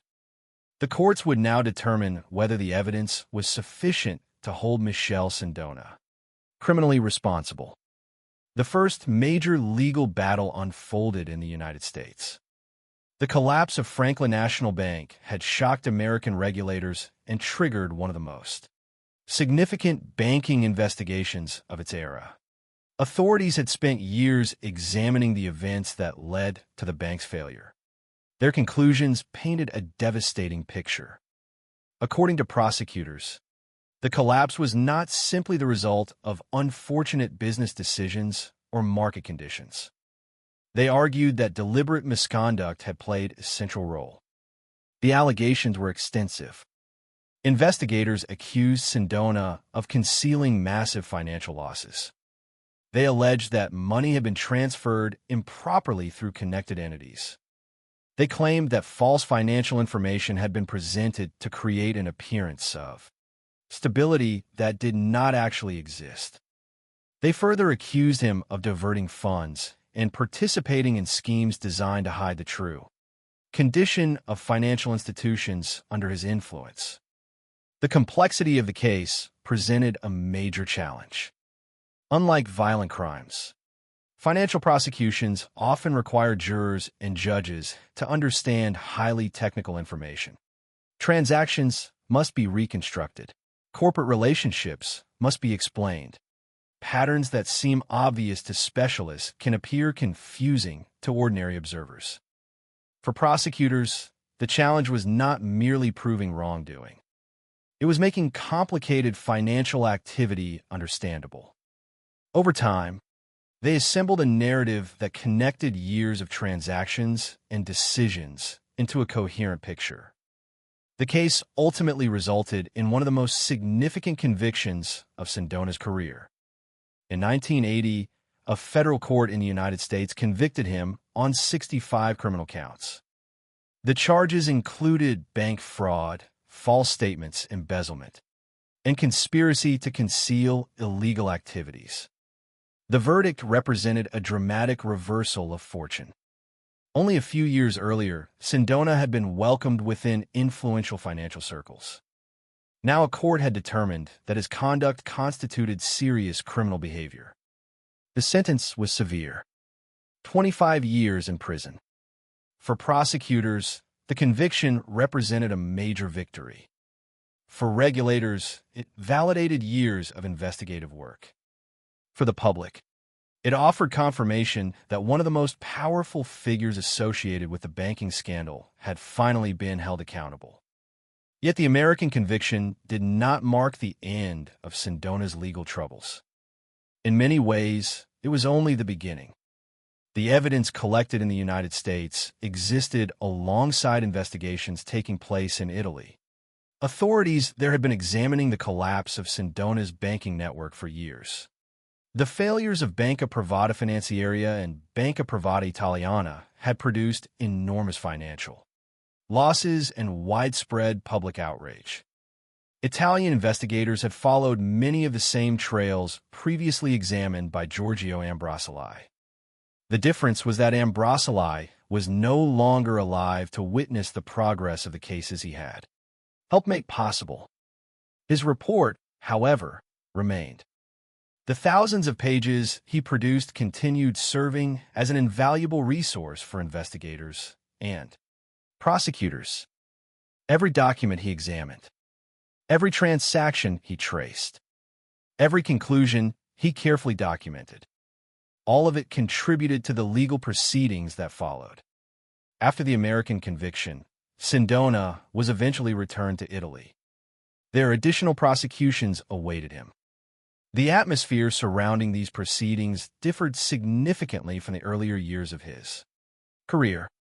The public perception of Michel Sindona had changed dramatically. The admired banker had become the symbol of one of the country's largest financial scandals. Newspapers followed developments closely.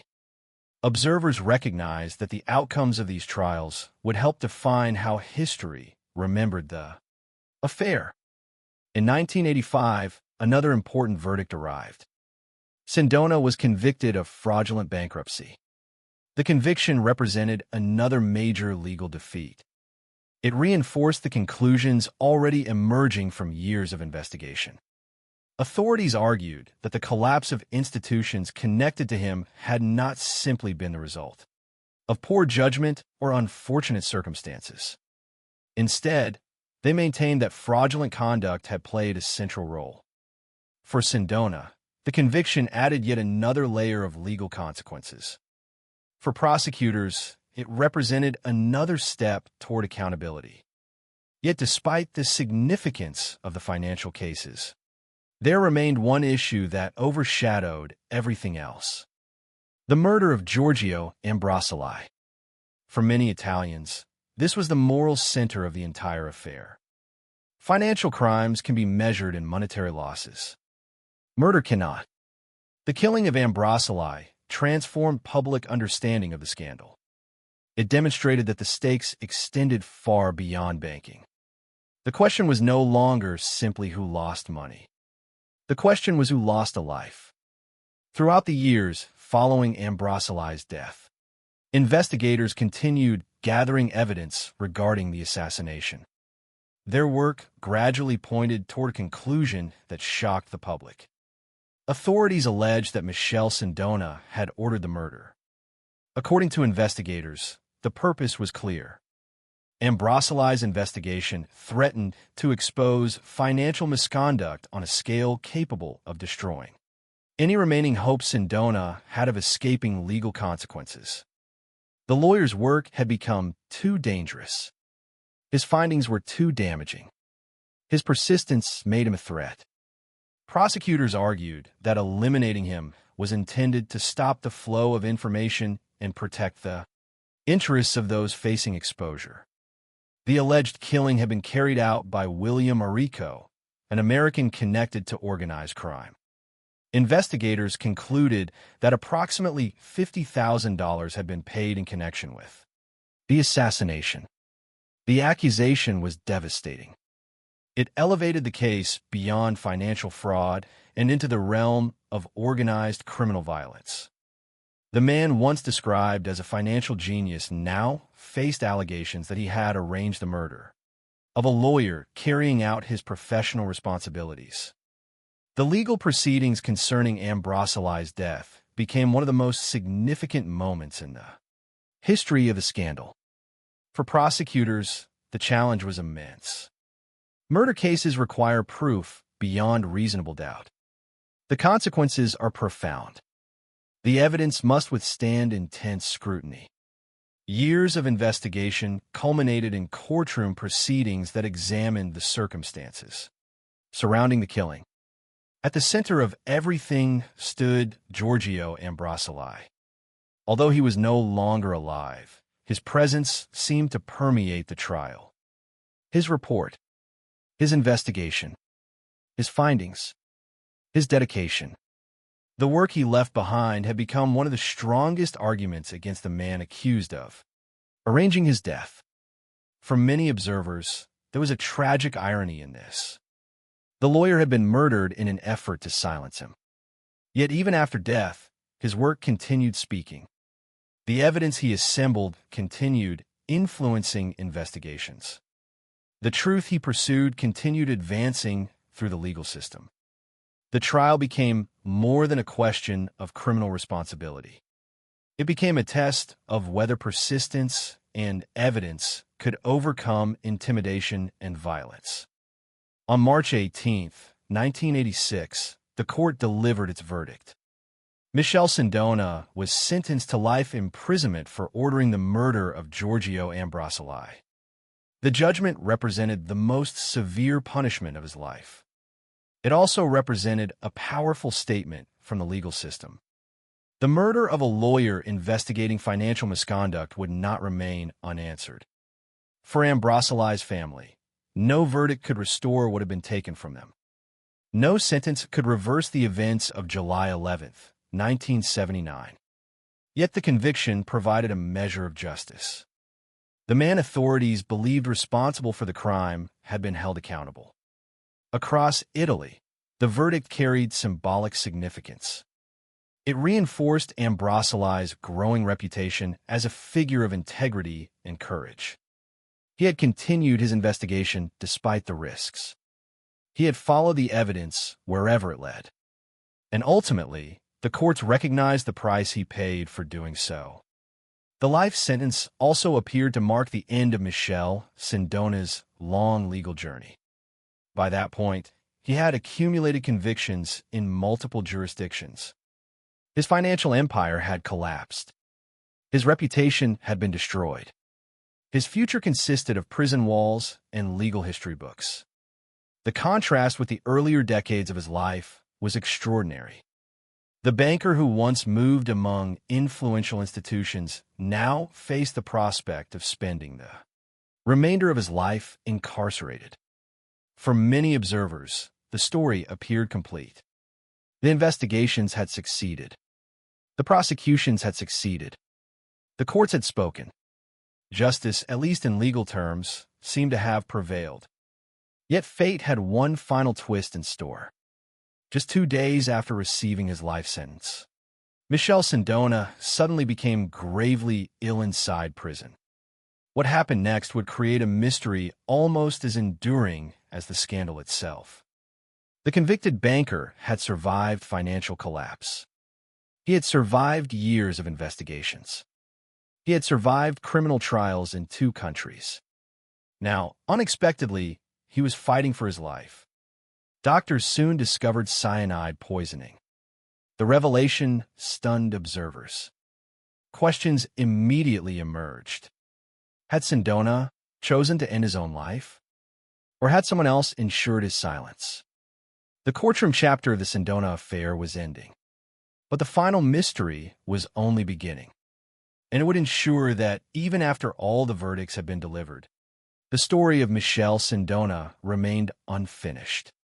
On March 18, 1986, Michelle Sindona stood at the end of a journey that had taken more than a decade to unfold.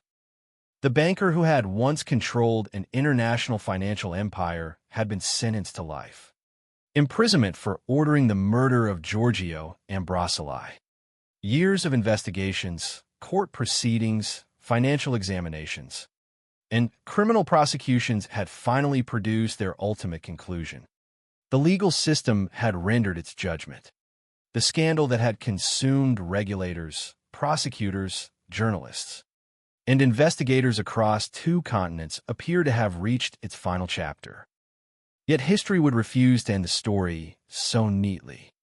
Only 2 days after receiving his life sentence, Sindona suddenly became gravely ill inside prison. The timing immediately attracted attention. For years, speculation had surrounded the information he possessed.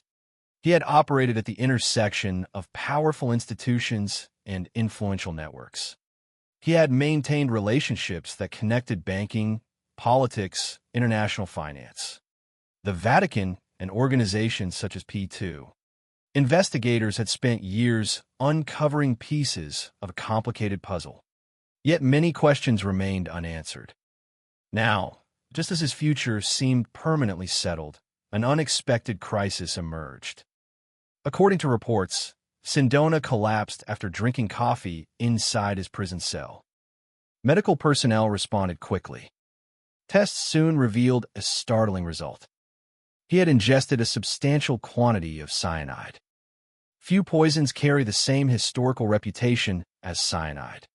Throughout modern criminal history, the substance has become synonymous with mystery, espionage, assassination, and suicide. The discovery immediately transformed Sindona's medical emergency into a matter of intense public interest. How had cyanide entered the prison?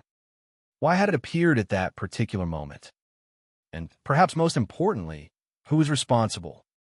Within days, Michel Sindona was dead. For some observers, the explanation seemed obvious. He had just received a life sentence. His financial empire was gone. His reputation had been destroyed. His legal options had effectively disappeared. From this perspective, suicide appeared plausible. A man facing the certainty of spending the remainder of his life in prison might choose to end his own life. Eventually, an Italian judge concluded that this was the most likely explanation. According to the official determination, Sindona had committed suicide using cyanide. For many people, the case ended there. Yet not everyone accepted that conclusion. Almost immediately, alternative theories emerged. These theories were fueled by a simple observation. Michel Sindona was not an ordinary prisoner. He was a man who had spent years at the center of one of the most explosive financial scandals in Europe. He possessed knowledge about relationships, transactions, and individuals that had never been fully explored in public. Even after years of investigations and prosecutions, many aspects of the broader network surrounding the scandal remained subjects of debate and speculation. As a result, some observers questioned whether suicide truly provided the complete explanation. The alternative theory suggested something far more sinister. Perhaps Sindona had been murdered. Perhaps someone feared what he might reveal in the future. Perhaps his silence was worth more than his survival. Supporters of this theory pointed to the extraordinary range of institutions and interests touched by the Sindona affair. Investigations had uncovered alleged links involving the Sicilian Mafia. Authorities had examined his membership in P2. His financial activities had affected the Vatican. Political and financial figures had appeared within the broader orbit of the scandal. Given those connections, some people found it difficult to believe that every secret had already been exposed. If Sindona still possessed damaging information, then his continued existence might have represented a risk to others. The theory remained speculative. No conclusive evidence ever emerged proving that he had been murdered. Yet the suspicion endured. Adding to the mystery was a statement attributed to Sindona before he lost consciousness. According to some accounts, he reportedly said, "They poisoned me." Those words became one of the most frequently discussed elements of the case. Were they a genuine accusation?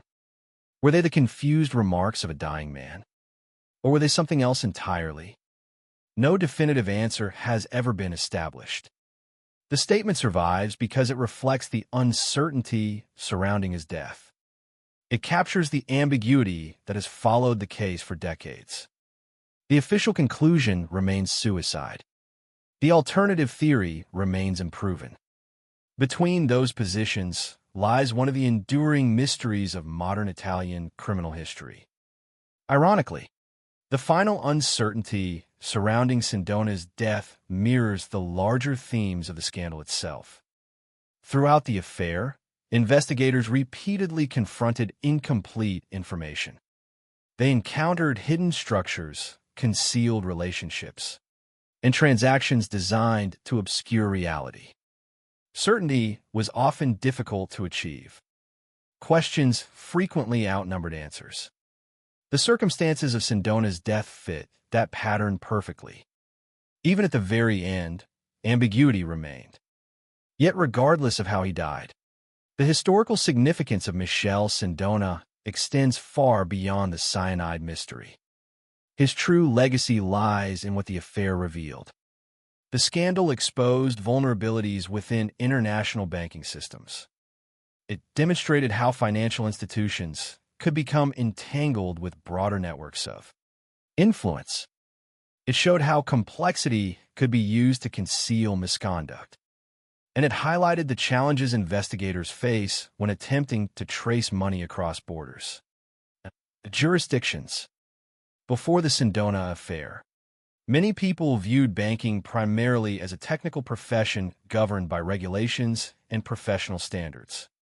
Afterward, the public gained a far more complicated understanding. The scandal demonstrated that financial systems do not exist in isolation. They interact with politics. They interact with institutions. They interact with powerful individuals. And when oversight fails, the consequences can spread far beyond the walls of banks. One of the most important aspects of the affair was its exposure of connections among several distinct worlds: international banking, organized crime, political influence, religious institutions, secret organizations. Investigators discovered that these worlds were not always separate. Sometimes they overlapped. Sometimes they interacted. And sometimes they created systems so complicated that accountability became extraordinarily difficult. The scandal, therefore, became more than a criminal case. It became a warning about secrecy, a warning about concentrated power, and a warning about the dangers that emerge when transparency disappears. The affair also contributed to significant reforms. Authorities in both Italy and the United States examined weaknesses revealed by the scandal. The collapse of major banking institutions highlighted the need for stronger oversight. Regulators sought ways to improve supervision and reduce the likelihood of similar failures in the future. Although reforms could not undo the damage already caused, they represented an attempt to learn from the disaster. The impact of the affair extended beyond regulation. It also influenced subsequent investigations into other financial scandals. Researchers and historians frequently identify the Sindona affair as a precursor to the Banco Ambrosiano scandal. The similarities were striking. Both involve relationships connected to the Vatican Bank. Both involve P2. Both generated allegations involving organized crime. Both relied upon international corporate structures capable of obscuring financial activity. For many scholars, Sindona's operations helped establish patterns that would later appear in other controversies.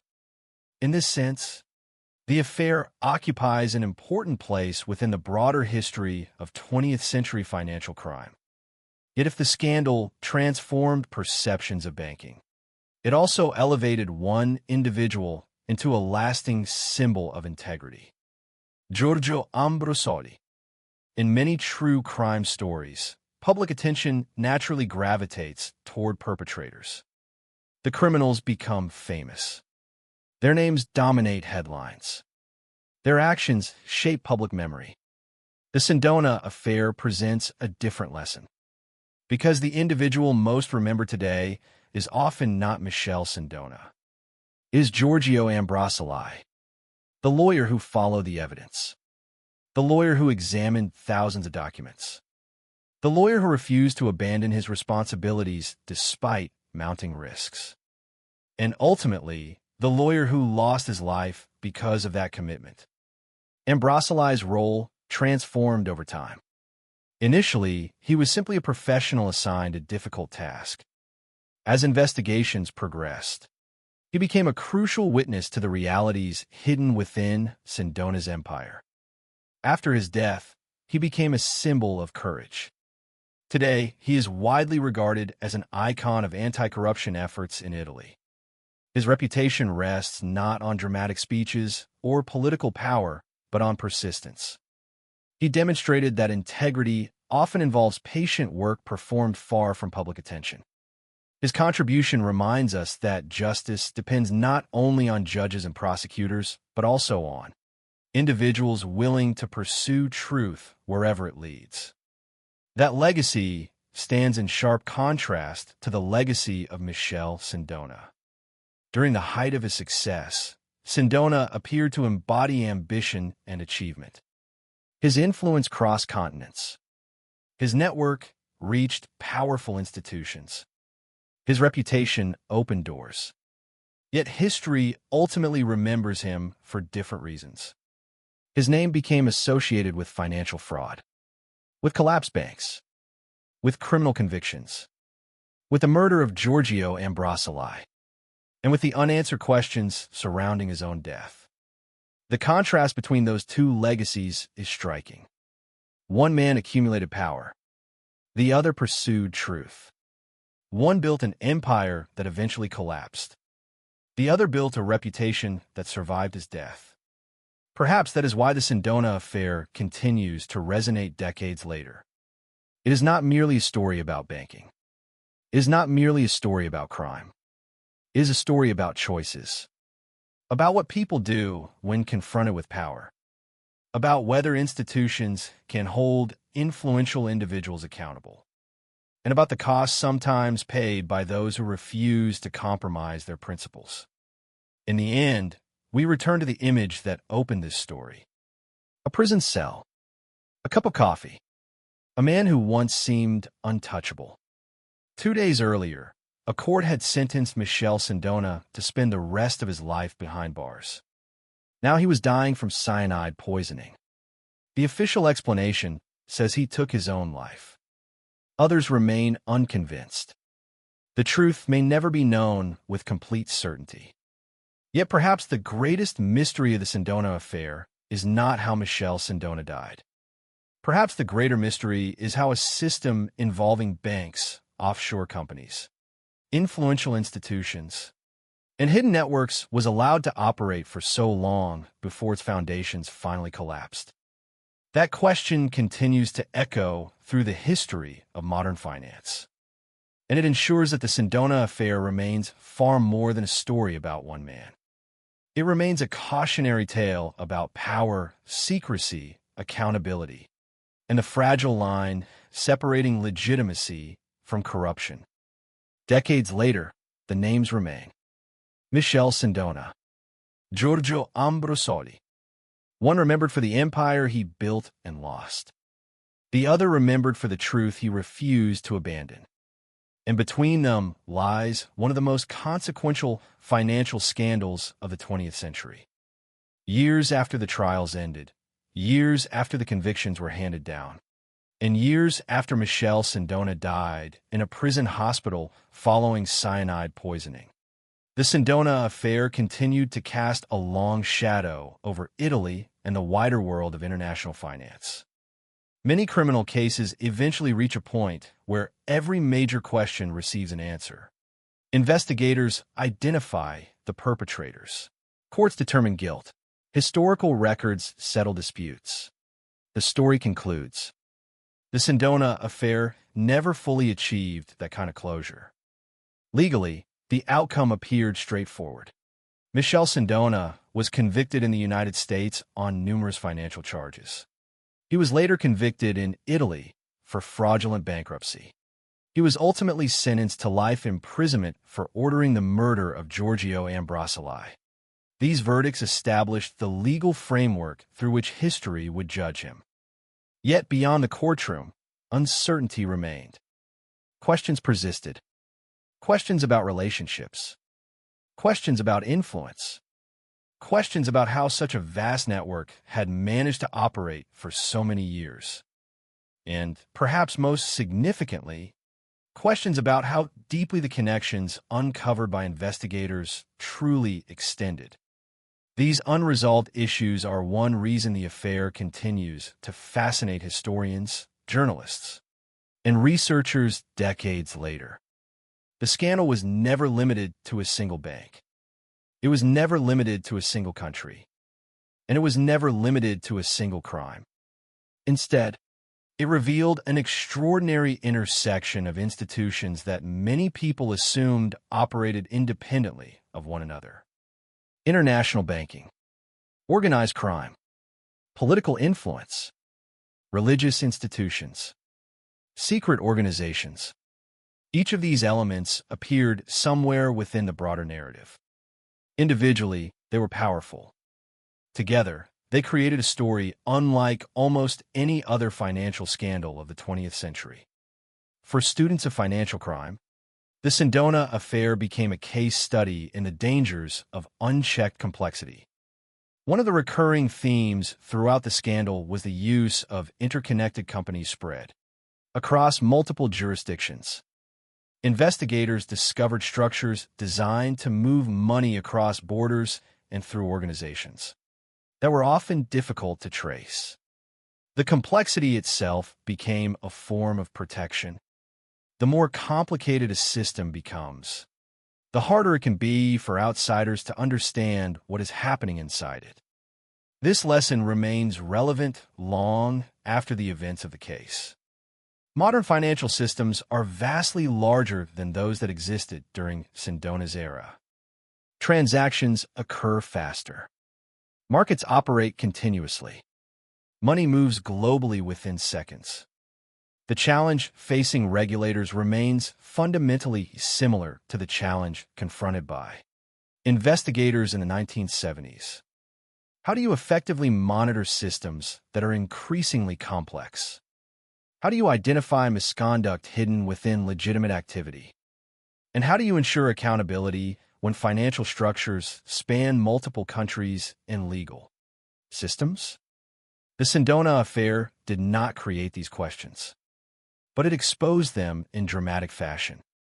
The scandal also demonstrated another important reality. Financial crimes are rarely isolated events.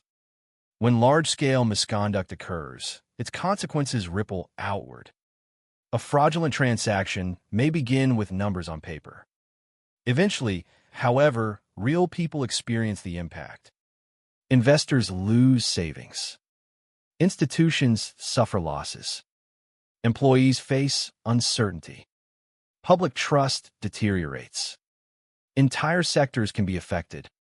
The collapse of Franklin National Bank illustrated this principle clearly. So did the failures of Sindona's banking institutions in Italy. Behind every financial statistic stood individuals whose lives were altered by decisions they neither controlled nor fully understood. For this reason, the affair challenged the common perception that financial crime is somehow less serious than other forms of criminal conduct. The violence associated with traditional crimes is often visible. The damage caused by financial crime can be harder to see. Yet the consequences can be enormous. The Sindona affair demonstrated that financial misconduct has victims, sometimes thousands of them. And in this particular case, one victim came to symbolize all the others. Giorgio Ambrosoli. His story remains one of the most remarkable aspects of the entire affair. He was not a celebrity. He was not a politician. He was not a wealthy financier. He was a lawyer entrusted with a difficult assignment. His responsibility was to examine the remains of a collapsing financial empire and determine what had happened. He could have treated the task as routine administrative work. Instead, he pursued it with extraordinary diligence. He followed documents. He examined transactions. He analyzed evidence. And he continued despite increasing pressure and danger. The report he produced became one of the most important investigative documents associated with the scandal. More than 2,000 pages long, it helped authorities understand how the financial network functioned and why it collapsed. Its importance extended far beyond the immediate investigation. It became part of the historical record. a detailed account of a system that many powerful individuals may have preferred to keep hidden. Ambrosali's murder transformed him from an investigator into a symbol. His death illustrated the risks that can accompany the pursuit of truth. It also reinforced a principle that appears repeatedly throughout history. Corruption often survives because people remain silent. Accountability becomes possible when someone refuses to remain silent. That refusal defined Giorgio Ambrosali's legacy. Today, he is remembered not because of the power he possessed, but because of the integrity he demonstrated. In many respects, his reputation grew stronger after his death. The same cannot be said for Michel Sindona. During his rise, Sindona appeared to represent success. He controlled banks. He advised influential institutions. He moved comfortably within elite circles. Observers described him as a financial genius. Yet history ultimately judged him through a different lens. The image that survives today is not that of a visionary banker. It is the image of a man whose empire collapsed under the weight of fraud allegations, criminal prosecutions, and scandal. The transformation is striking. His greatest achievements once seemed permanent. His influence once appeared secure. His reputation once seemed untouchable. None of those things survived. This contrast between power and accountability forms one of the central lessons of the affair. Influence can delay scrutiny. It cannot eliminate it forever. Complexity can obscure truth.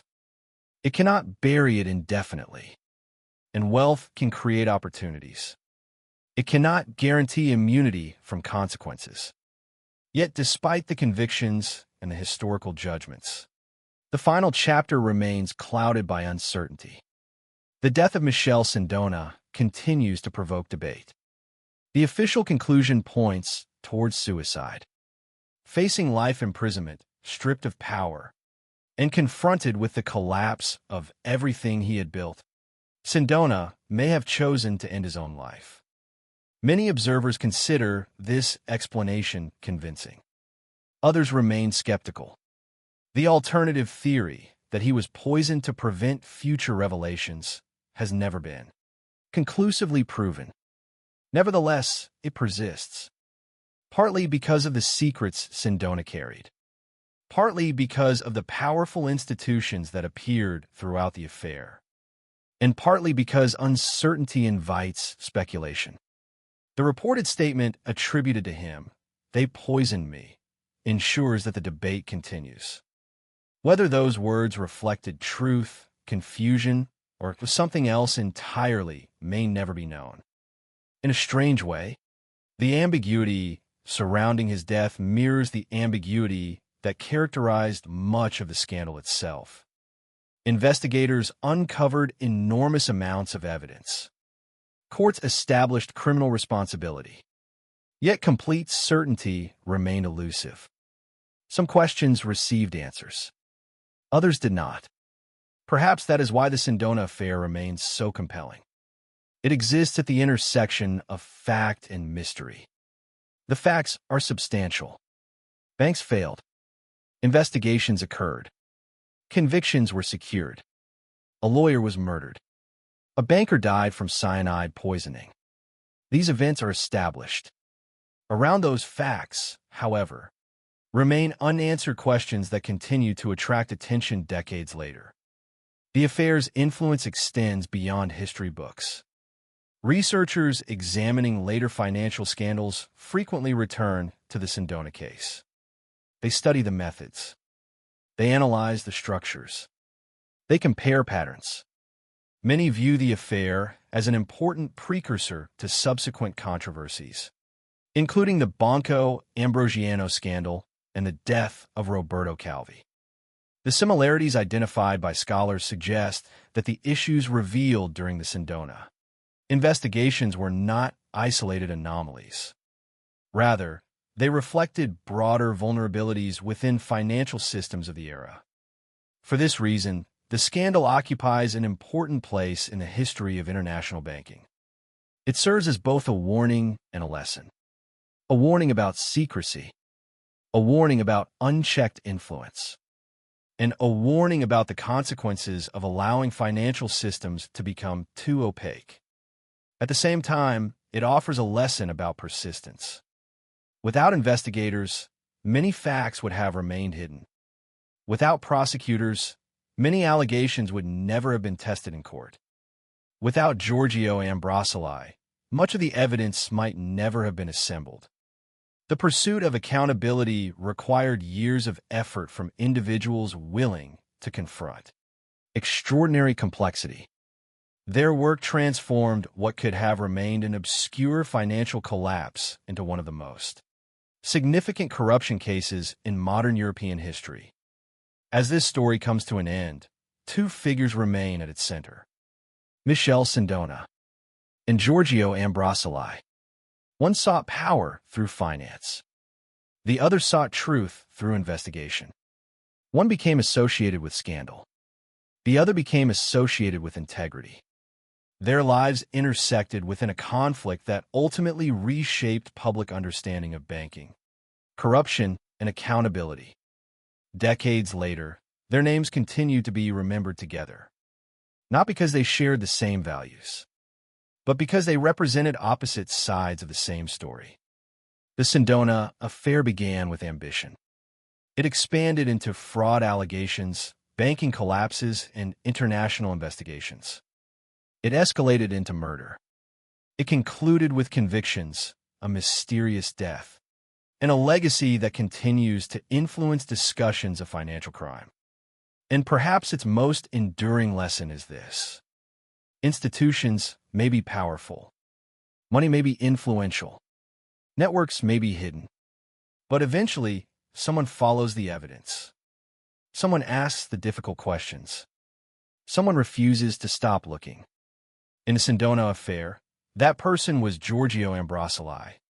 And because of that, the truth, however incomplete, however complicated, however costly, ultimately survived longer than the empire built to conceal it.